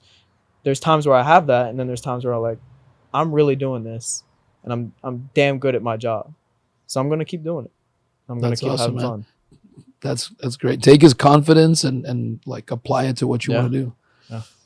That's a beautiful thing. I was just thinking too that like because Josh and your dad clashed and are so similar, that Josh is like a big part of that like need that you have. Yeah. You know what I mean? It's probably why you guys get along so well, because you guys are synergistic just like you were with your dad. Yeah. So that's kind of a cool thing, man. Yeah. And for whatever it's worth, you know, I think I relate to your dad a lot. So if you ever need like an older man's advice, like definitely don't hesitate, man. got you. I know that we're not at that level maybe, but Josh knows I mean it. Yeah. You got a And lot it's more like- hair than he does. See? And I got more hair. Yeah. That doesn't Well, is that a value translate. of a man? That doesn't translate into wisdom. Is that what we're going on as for a value? Well, if I'm being insecure, yes. If I'm being honest, probably not. But I'll take it. Yeah. But and it would be my pleasure, man. Honestly, Josh knows that because I just really like selfishly love. I don't know, supporting people, man. Like and Yeah. helping them get to their most fulfilled. Plus, is better for me. Mm-hmm. The more happy people are out there, the more they treat everybody better, and we're all connected in some indirect 7 degrees of separation anyway. Yeah. So I enjoy doing that, man. Like, I don't know if we need to wrap it up, but if we do, I do want to say like, what time is it? It's I- 2:18. what time do you guys got to wrap it up? 2:30. Oh, okay, so we got 2:45. time. Yeah, just so I can set up. We gotta be out of here Yeah. by 3. We have. Well, I obligations still my want to stepmom. say, and I'll maybe say it again, that like, I just appreciate you guys. I told you earlier, but you guys coming on like this soon and talking about your dad and like what you went through and what it meant to you. Like, I didn't realize, Austin, how close you were with your dad too. Yeah. That's like, wow. You know, I understand like how devastating that could be, because it's like, it's not even just because it's your dad. He was a huge part of your everyday life. Yeah. And we Josh and I talk about that. Like, let's say somebody's parent passed away, but they never see them or really know them. It's not going to impact you as much, right? Yeah. It's like a best friend died Yeah. and your dad. Yep. For both of you, Yeah. really, except even though you talked more often. But he was, Austin can't say the same, but he was the only family member to come to the West Coast to visit me.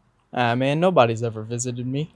But it's like, it's just, he always. Well, we are in LA and you're in Sacramento. It's Yeah. kind of the logical We always choice. tourist the spot, I hate But like, LA. he never wavered in showing how much he loved or was proud of his kids. Always. Like I was saying, like he was at every wrestling match, every single wrestling tournament, coaching from the sidelines on every match. Like he would sit on the mat, not in the circle, but on the mat coaching next to our coach who's sitting in the chair coaching. Like he recorded every single one, would let us watch it, create highlight tapes for us. Like he was so proud of us and everything that we did. Like he was the first one to buy prints from me when I opened a print store for photography, hung them up in his office, hung them up in the house. Like he's always been so proud of us. And like, we can't be more appreciative of that.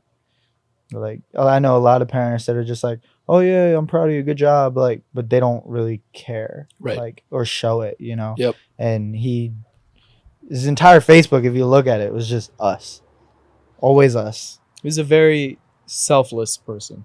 Yeah. Helped anybody you could. Oh yeah, So- you know, I told you the Yeah, free yeah. birthday massages, Right. the cancer massages. Right. Speaking of, I started that birthday thing. Yeah.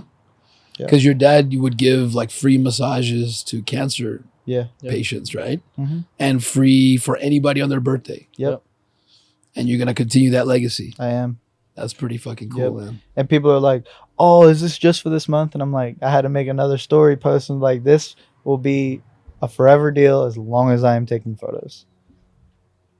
And people are like, "Oh my god, I love this! Like, this is incredible!" And you know, not a lot of people, because I have, you know, 2 separate Instagram accounts, and not a lot of people on my business page know of the passing of my father. So a lot of people reached out. They're like, "Oh my god, like I had no idea!" Like, and it's like, I didn't expect people to know, or let alone like care that much. You know, it didn't affect me and how I went through things, or I don't need people to be like, "Oh, my condolences." Like, I get it, you know, passing is hard for everybody, but to see the positive reactions from what I was doing and keeping his legacy alive was just like, I'm definitely doing the right thing by doing this. So it feels good. You know what you could also add to that? What's up? Just an idea to like you give that away in honor of your dad. And you don't maybe want to advertise that so much, but maybe there's also like a portion of like whatever you make goes to whatever charity he was like, you know, Yeah, passionate definitely. about, or in his, or maybe you start a foundation in his name because he was such a, because really I also hear that he was a philanthropist too. Like maybe he wasn't like Bill Gates Right. philanthropist level, but like that's only because he has money. It doesn't, that Yeah. doesn't, you know, measure the integrity of the man.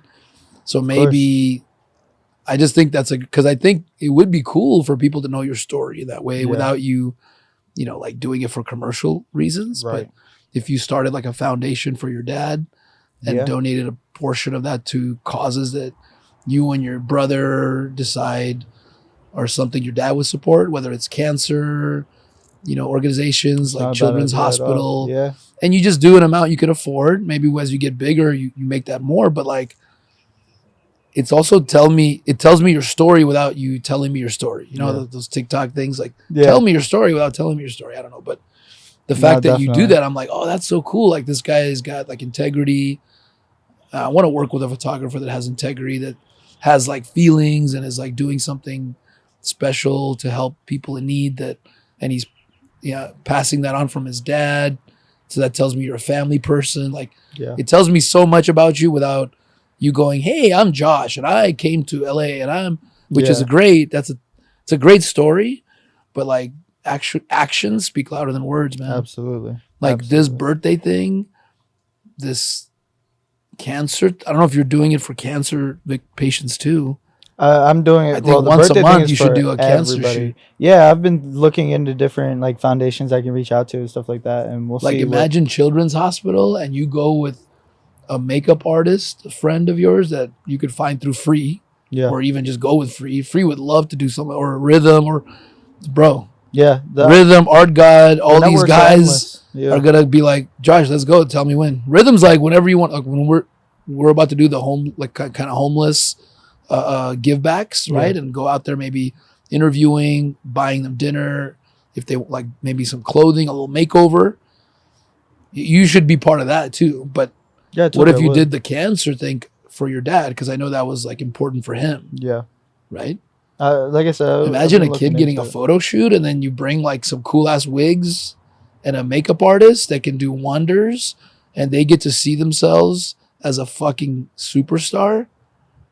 Maybe you go outside and get some outdoor shots and dress them up so they can't see that they're hooked up, Yeah. and they get to see like beautiful vision of themselves, and maybe it also helps them get better Yeah. because they're like, wow, I might look like that one day. Yeah. No, absolutely. It's something I've been looking into. We'll see. You know, once That's taking your art form to another level. I'm not saying to do it for the money, but It that's wouldn't gonna be that for- investment of your time. I don't know how to calculate it. There is no way, but no. it's gonna if you can invest the time because Yeah, got to make ends meet. of course. But to me, like the birthday, giving away a free birthday photo shoot out of the goodness of your heart as to dedicate to your dad and, forever, and maybe doing cancer shoots or anything like that you're able to like invest your time into Yeah. for genuine reasons and then get other people involved. Like you're going to be, that's going to be maybe the stepping stone to your greatness, whatever that is for you. You want to be like a really well known so you could spread your beauty and your art, then I feel like that could be a great stepping stone, a higher purpose. It's always Yeah. about a higher purpose Of to course. people, I think, Of especially course. nowadays. Not like it doesn't have to be religious, but like, hey, what do you want to do with your photography? Right. Tell stories and impact people's lives and give back. Yeah.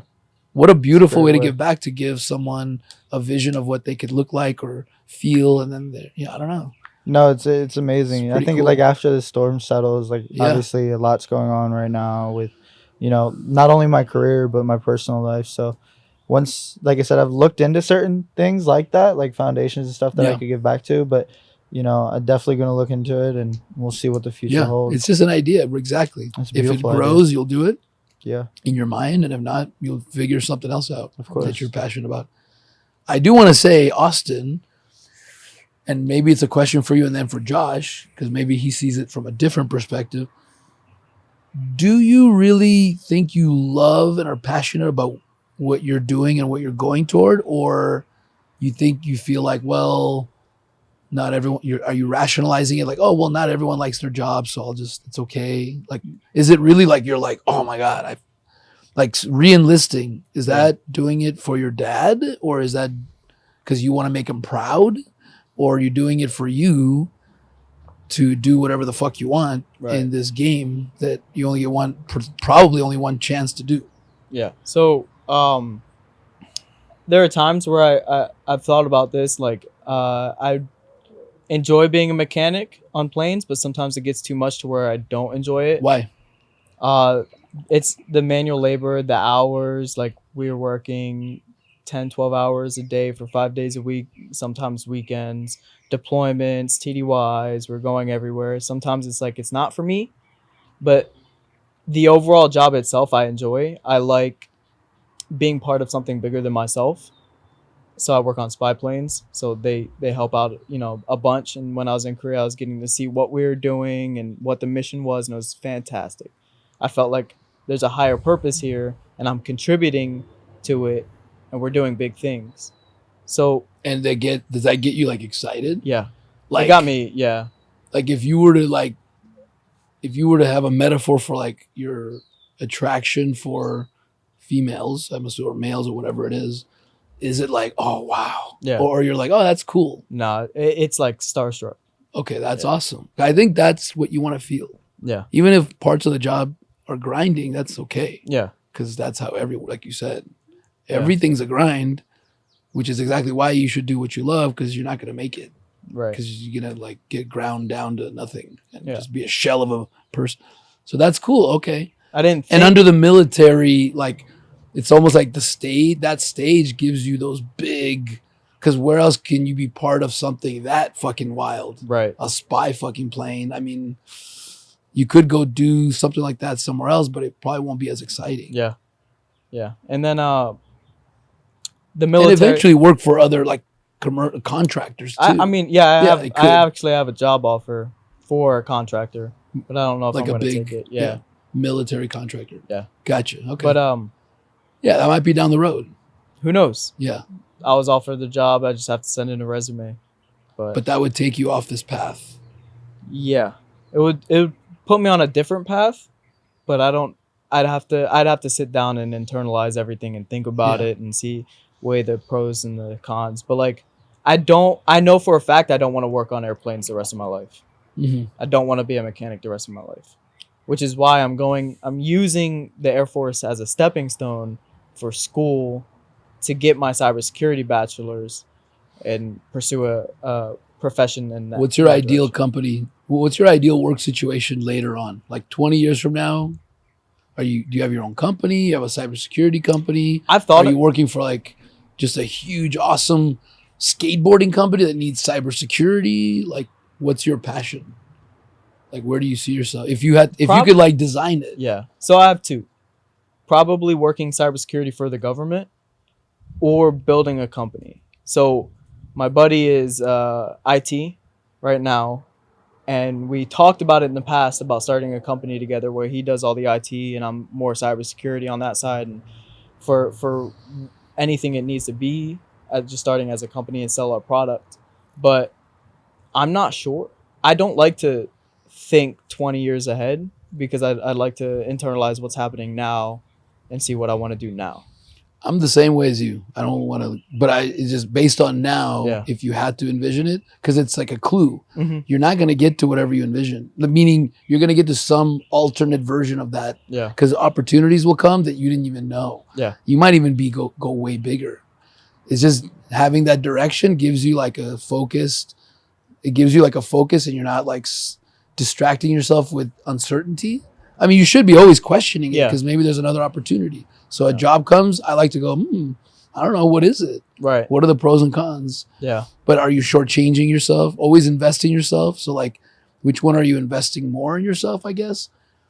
I just had this vision I'm going to share. Maybe it's nothing, but I was like, oh, you could probably make a killing in like military cybersecurity, like being a military cybersecurity vendor, like your own company with your own brand, but you work with different military organizations for, whatever cybersecurity services they happen to need that you guys end up being like so fucking good at because you're probably you have a niche maybe, or since you're already in military, you like it.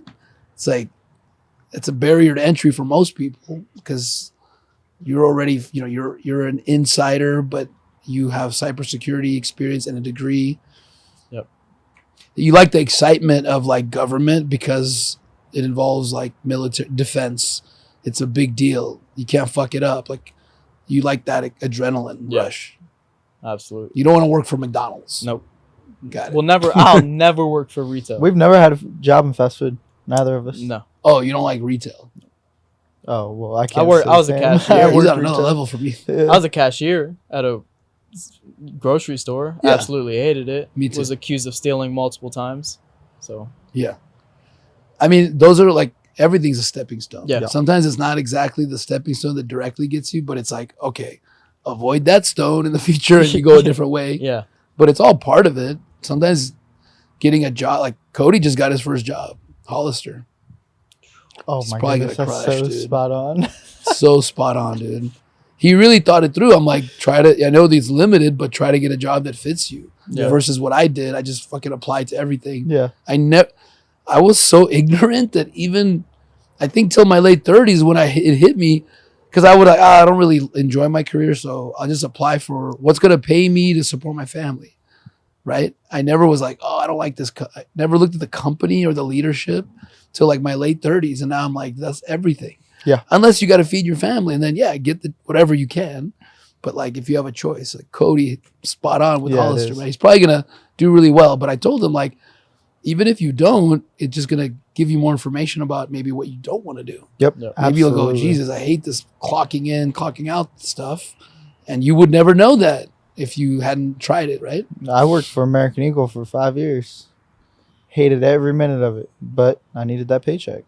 And you learned, I don't want to do that. Yeah.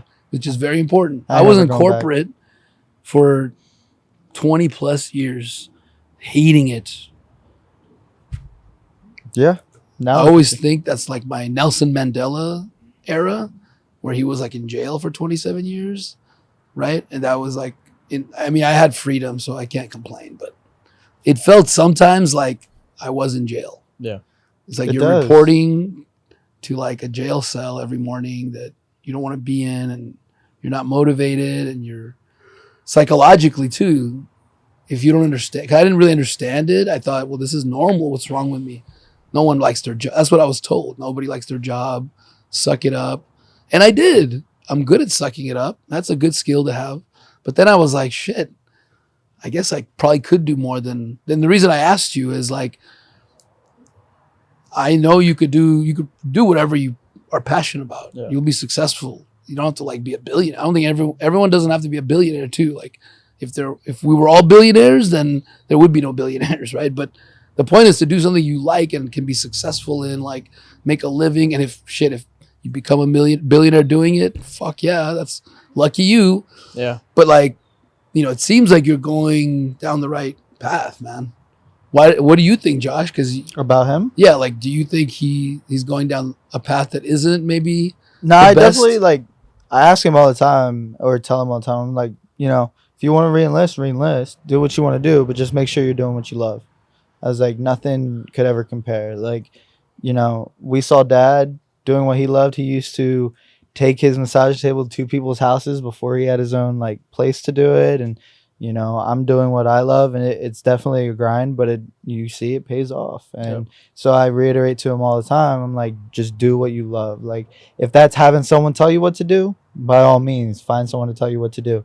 If that means sitting at a desk for 9 hours a day, sit at a desk for 9 hours a day. Do whatever is going to make you happy and bring you the most fulfillment in life. And I can't preach that enough, Do you think he's doing what makes him happy, in your opinion? I think so. I don't think I've ever seen him smile so damn much.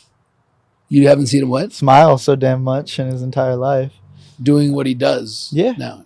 Yeah. I mean, Yeah. we talk about the military. Like, we used to talk when he was in Korea, and he would tell me, oh, I hate this, I hate that. Like, but like he just said, like, when he was there, he hated it. But now that he reflects, he's like, oh, I love it. Like, I would go back in a heartbeat. Right. He even tried to go back, and they told him he can't, So I definitely think he's doing what he loves. And Austin's the type of person that kind of needs direction, and having, being in the military and having a superior, and, that definitely pays into what he wants and needs. Mhm. And if he can find a route into cybersecurity and work for the NSA, then I think he's going. And by the way, I think it's important to say for Austin and anyone else in his situation that it's totally okay to be part of a team. Yeah, Instead of thinking of it like I'm a absolutely. follower, Yeah. it's a team. Like, and then on a ship is a team. Like, if you have a ship, Yeah. I just look at, like, I like to think of it as like a pirate ship type Yeah. of thing, but you only have one captain. You can't all be captains. That wouldn't work. So it's not that the captain is like more important than you. It's just that that's where he fits best, looking through the fucking telescope and, hardy heart, I don't know, singing Yeah. to every the crew. every Yeah. captain needs Yeah. a support role. And then you might need some motherfucker down in the engineer room that's like a freaking genius engineer manning that big engine. And the captain would be like lost doing that. It doesn't make him more important. Nobody's more Absolutely. important. And then if you don't have everybody rowing, and some people might have like a fucking broad ass back and they they love it. So Exactly. you don't put, the engineer there because he doesn't have a strong, whatever. It's not about being, I just want to point that out. And I talk a lot about like, hey, college isn't for everyone and military is not for everyone, but it is for some. Yeah. And I always say like, don't let it use you. But if it works for you in terms of like where you think you want to go, because you're not going to know for sure. If the gut's telling you this feels right, then, and like, for whatever it's worth, I don't really know you, but I've gotten to know you for the last hour and a half. I think you're on the right path. And Josh knows I think so. I'm the type to say, dude, I think you're making excuses. Yeah. And I think I think it's just like you said, you've got some stepping stones because how long do you re-enlist for? It's 4 or 6 years. Okay. So like you may not like all the tactical things you have to do and all the tasks that are required with this next 4 to 6 years, but you're going to be learning shit and getting your degree. And after that 4 to 6 year, like amazing experience that will come with, I'm assuming you're going to get to travel, you're going to get to work on different projects, get exposed to like things that you're excited about, I guess. Right. So then after that, dude, you can basically like you can either go back, stay in the military, and they're like, look, how about we make you an officer or whatever the hell? And you're like, fuck yeah, dude. And you get to work with all the cybersecurity vendors or you go, nah, I'm ready to like go make my brand, my identity known. Me and my partner are going to go make a cybersecurity company. We'll be back. And they'll be like, fuck yeah, dude. Because you kicked ass. Come on back. We'd love to like give our business to you, whatever. And even if he took that route, I really think he would be successful in owning a business. Like, we've seen the entrepreneurship from my father, and like Right. that was very driving. Like my dad, like I said, he owned his own restaurant at one point, and it was a hit until he was running it with his brother, Right. and you don't do business with Yeah. family. And by then, But- Josh will be a famous photographer, content creator. Like, by the way, those guys that you saw quickly, it's this marketing firm that's just expanding to LA that me and Troy are blown away by. They killed it in the UK really quick over 4 years. They are considering like basically taking us on as their first customer and expanding here. Oh wow. And they're really like a content creation powerhouse. They're like they have amazing content, like still and video, Yeah. and they are good at the strategy behind whatever campaign, including social media, market, your website, paid ads, and looking at the holistic like marketing approach on your identity. I'm saying it because they have like 100. I guess they have like a network of like 150 photographers in LA. Oh wow. And I didn't want to like say it then, but I'm just saying you're going to start doing more elevated stuff. And by the time you start your business, then you're going to be that content creation arm. Who knows what you're going to do, man? Yeah. Because if you do go on your own, then it's going to be all about building that amazing team. And this next 6 years of your life, like network, learn from others, learn from their mistakes, type of people you want to work with, the type of character that you like. Yeah. You're just gonna get more because like I've told Josh this a lot of for a long time. People may look at me because I'm older and think, oh, like you know what you're doing, let's say, but like it's an ongoing learning process even till now. So the more learning you can do, as long as you're being challenged in your job and it's taking you to where you want to go, it's not gonna be a waste of time. Yeah. Like I was never as prepared for what I'm doing in business today, than I am now. Even a year ago, I needed that. This last year was like an ass kicker, and like I needed that, dude. Even though it was like at the time, like, oh my God, Yeah. what am I doing? This is so hard, So it's all gonna lead you to better and better things. We got an interesting life ahead of us. Yep. I'm excited. Likewise. Yeah, dude. Thanks for sharing and being course. open. Of course. What would be your best advice that you can give? Like maybe a young person or anyone trying to figure their shit out, or like what has been the best advice in your life so far or that's gotten you through? I could say be as uncomfortable as possible. And I mean that in the fact that growth happens when you're uncomfortable. And if you can always put yourself in uncomfortable situations, I don't mean on the verge of dying.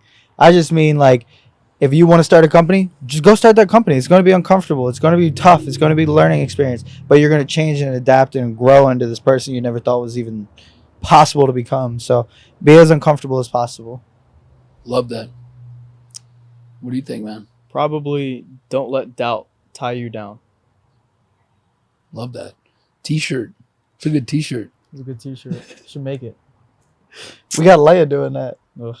Our little sister. She makes like t-shirts and stickers and stuff like that. So there you go. There you go, man. Yeah. Yeah. There's your first brand. Thanks, Rick. Awesome, man. Appreciate it, man. Question everything.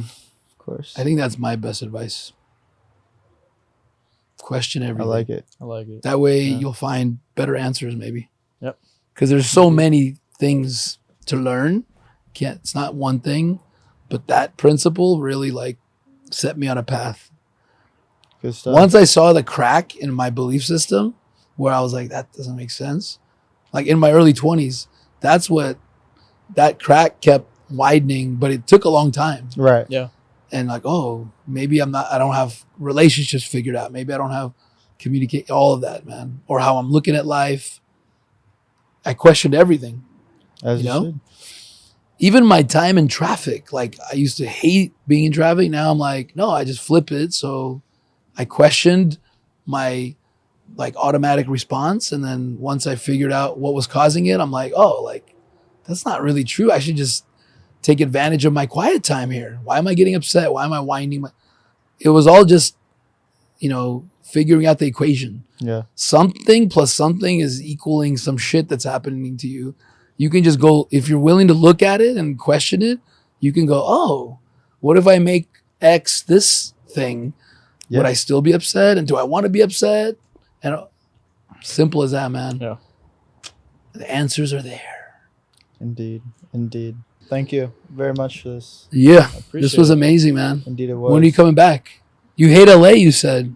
You might be coming back in 2 months. Oh, don't get me started. You know what though? I'll admit I used to hate LA. I told myself I hated LA because I focused on the negatives, like dude, I used to come home from traffic and tell my ex, I fucking hate we're leaving this fucking piece of shit city, 2.5 hours in traffic. Never feel that way anymore. Yeah. I'll just be on a call for 2.5 hours and reconnect with an old friend. I refuse to let traffic get the best of me. Mhm. I just flipped it, man. Yeah. Good shit. Crazy, dude. But maybe you'll come to love LA because LA is so it's so like diverse. Yeah. You can I mean- find your people in LA. Yeah. There's like micro communities, but overall it's a little bit like cold and Overwhelming. and overwhelming Yeah. and a little bit calculating because people are trying to get ahead and it's expensive and it's crowded, so you don't have that neighborly feeling. So I agree with that, man. I love the small town feel sometimes, but then LA is just so diverse, dude. I think where I live is pretty nice. Yeah. Yeah. Sac's not too bad. I like Sac, man. Like I have friends that live there. Yeah. You got San Francisco right there. Yeah. It's not as diverse, but You still get it the is sort of city diverse. feel. Yeah. Yeah. It's not like a small town in the boonies or anything. Yeah. It's not a black hole. It's a lot better than It's a Delaware. gray hole. Yeah. It's a gray. All right. Good shit. All right, cool, man. Well, we could do this again because it was Yeah. very enjoyable. Definitely. I'll be back. is awesome. I'm probably going to be back July 4th weekend. Oh, cool. Oh, you can help me move. I'm not We'll do something special when you're back. Knock him out the box, Rick. Knock him out, Rick. Knock him out the box.